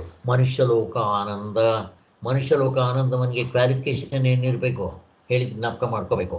ಅವನು ಶ್ರೋತ್ರಿಯನಿಷ್ಠನಾಗಿರಬೇಕು, ಬ್ರಹ್ಮನಿಷ್ಠನಾಗ್ತಾ ಇದ್ರು ಹೋಗಲಿ, ಶಾಸ್ತ್ರಗಳನ್ನ ಬಲ್ಲವನಾಗಿರಬೇಕು, ದೃಢಿಷ್ಠನಾಗಿರಬೇಕು, ಬಲಿಷ್ಠನಾಗಿರಬೇಕು, ಶಕ್ತಿವಂತನಾಗಿರಬೇಕು, ಧರ್ಮಿಷ್ಠನಾಗಿರಬೇಕು. ಹೆಂಗಿದೆ? ಧರ್ಮವನ್ನು ಬಿಟ್ಟು ಹೋಗಂಗಿಲ್ಲ. ಅಷ್ಟೆಲ್ಲ ಮಾಡೋದ್ಮೇಲೂ ಅವನಲ್ಲಿ ಬೇಕಾದಷ್ಟು ಭೋಗಗಳಿರಬೇಕು. ಆ ಭೋಗಗಳಿದ್ರೂ ಅದನ್ನು ಅನುಭೋಗಿಸೋಕೆ ಆಸೆ ಇರಬೇಕು, ಆಸೆ ಇದ್ರೂ ಅದಕ್ಕೆ ಶಕ್ತಿ ಇರಬೇಕು. ಇಷ್ಟು ಇರುತ್ತೆ ಅವನಿಗೆ, ಲೆಕ್ಕ ಹಾಕೊಂಡ್ರೆ. ಆದ್ದರಿಂದ ಅವನಿಗೆ ಇಂಪಾರ್ಟೆಂಟಲ್ಲಿ ಧರ್ಮ, ಶ್ರೋತ್ರಿಯ ನಿಷ್ಠ ಇರಲೇಬೇಕು. ಇವು ಜೊತೆಗೆ 3 ಹೊತ್ತು ದೇವರು ನಡೀತಾ ಇರೋದು ಅವನಿಗೇ ಒಂದು ಯೂನಿಟ್ಟು. ಅದಕ್ಕೇನಂತಾರೆ? ಮನುಷ್ಯ ಲೋಕ ಆನಂದ. ಹೀಗೆ ಮೇಲಕ್ಕೆ ಹೋಗ್ತಾ ಹೋಗ್ತಾ ನಿಮ್ಮ ಸಾಧನೆ ಮತ್ತು ಧರ್ಮ, ನ್ಯಾಯ, ನೀತಿ, ದೇವರು, ದಿಂಡ್ರು, ಉಪಾಸನೆ, ಜ್ಞಾನಕಾಂಡ ಮೇಲಕ್ಕೆ ಹೋಗ್ತಾ ಇರುತ್ತೆ. ಕರ್ಮಕಾಂಡದಿಂದ ಉಪಾಸನೆ ಕಾಂಡದಿಂದ ಜ್ಞಾನಕಾಂಡಕ್ಕೆ ನೀವು ಎಷ್ಟೆಷ್ಟು ಮೇಲಕ್ಕೆ ಹೋಗ್ತೀರೋ ಅಷ್ಟಷ್ಟು ಆನಂದ. ಬ್ರಹ್ಮಲೋಕ ಆನಂದ, ಬ್ರಹ್ಮ ಲೋಕ ಆನಂದ, ಆಮೇಲೆ ಬ್ರಹ್ಮ ಇನ್ನೊಂದು ಆನಂದ. ಅದಾದ್ಮೇಲೆ ಪಿತೃಲೋಕ ಆನಂದ, ಪಿತೃ ಲೋಕ ಆನಂದ, ಹೀಗೆ ಆಜಾನು ದೇವತೆಗಳ ಆನಂದ, ಇಂದ್ರನ ಆನಂದ, ಬೃಹಸ್ಪತಿ ಆನಂದ, ಹೀಗೆ ಹೋಗ್ತಾರೆ. ಜಾಸ್ತಿ ಆಗ್ತಾ ಹೋಗುತ್ತೆ. ನೀವಿಲ್ಲೇ ಮುಕ್ತರಾಗ್ಬಿಟ್ರೆ ಎಲ್ಲ ಇಲ್ಲೇ ಸಿಗ್ತದೆ. ಹೇಗಿದೆ ನೋಡಿ, ಅಲ್ಲಿ ಈ ಪ್ರಪಂಚದಲ್ಲಿ ಮುಕ್ತರಾದವರಿದ್ದಾರೆ ಅಂದರೆ ಅವ್ರಿಗಿಂತ ಕೆಳಗಿನವರು ಇದ್ದೇ ಇರ್ತಾರೆ. ನೀವೆಲ್ಲ ಹುಡ್ಕೊಂಡು ಹೋಗ್ಬೇಕಾಗಿಲ್ಲ, ಇಷ್ಟು ತಿಳ್ಕೊಂಡ್ರೆ ಸಾಕು. ಆದ್ದರಿಂದ ಒಬ್ಬೊಬ್ಬ ದೇವತೆ ಉಪಾಸಕರನ್ನ ಆದರಿಂದ ಸತ್ಕರಿಸುವೆಲ್ಲ ಆಯ್ತಲ್ಲ. ವಶಕ್ಕೆ ಒಪ್ಪಿಸುವುದು ಶಾಸ್ತ್ರದಲ್ಲಿ ಹೇಳಿದೆ. ಇವಾಗ ಇಲ್ಲಿ ಇಬ್ಬರದೇ ಹೇಳಿರೋ ಸ್ವಾಮಿ, ಯಾರ್ದೋ ಉಪಾಸಕರದ್ದು ಹೇಳಿದ್ರು, ಮತ್ತು ಅವನಿಗಿಂತ ಕೆಳಗಡೆ ಇರೋ ಕರ್ಮಕಾಂಡದಲ್ಲಿ ಹೇಳಿದ್ರು. ಸ್ವಾಮಿ ಪಾಪಿಗಳ ವಿಚಾರ ಲೆಕ್ಕಕ್ಕೆ ಇಲ್ಲ, ಇಲ್ಲಿ ಹೇಳೇ ಇಲ್ಲ. ಇಲ್ಲಿ ಅವ್ರದ್ದು ದುರ್ಗತಿ. ಆದ್ದರಿಂದ ಅವ್ರು ನರಕಕ್ಕೆ ಹೋಗೋದು, ಅದನ್ನೇನು ಹೇಳಬೇಕು? ಅದು ಗರುಡ ಪುರಾಣದಲ್ಲಿ ಹೇಳ್ತಾರೆ, ನೋಡ್ಕೊಳ್ರಿ ಅಂತಾರೆ. ಸೊ ಇಲ್ಲಿಗೆ ನಿಲ್ಲಿಸ್ತಾ ಇದ್ದೇನೆ. ಉಪಾಸನೆಯು ಫಲಿತಂತೆ ಭಕ್ತರಿಗೆ ಮುಂದಕ್ಕೆ ಹೇಳ್ತಾರೆ, ಮಾಡ್ಕೊಂಡು ಹೋಗೋಣ. ಓಂ ಶಾಂತಿ ಶಾಂತಿ ಶಾಂತಿ. ಜೈ ಗುರುದೇವ್.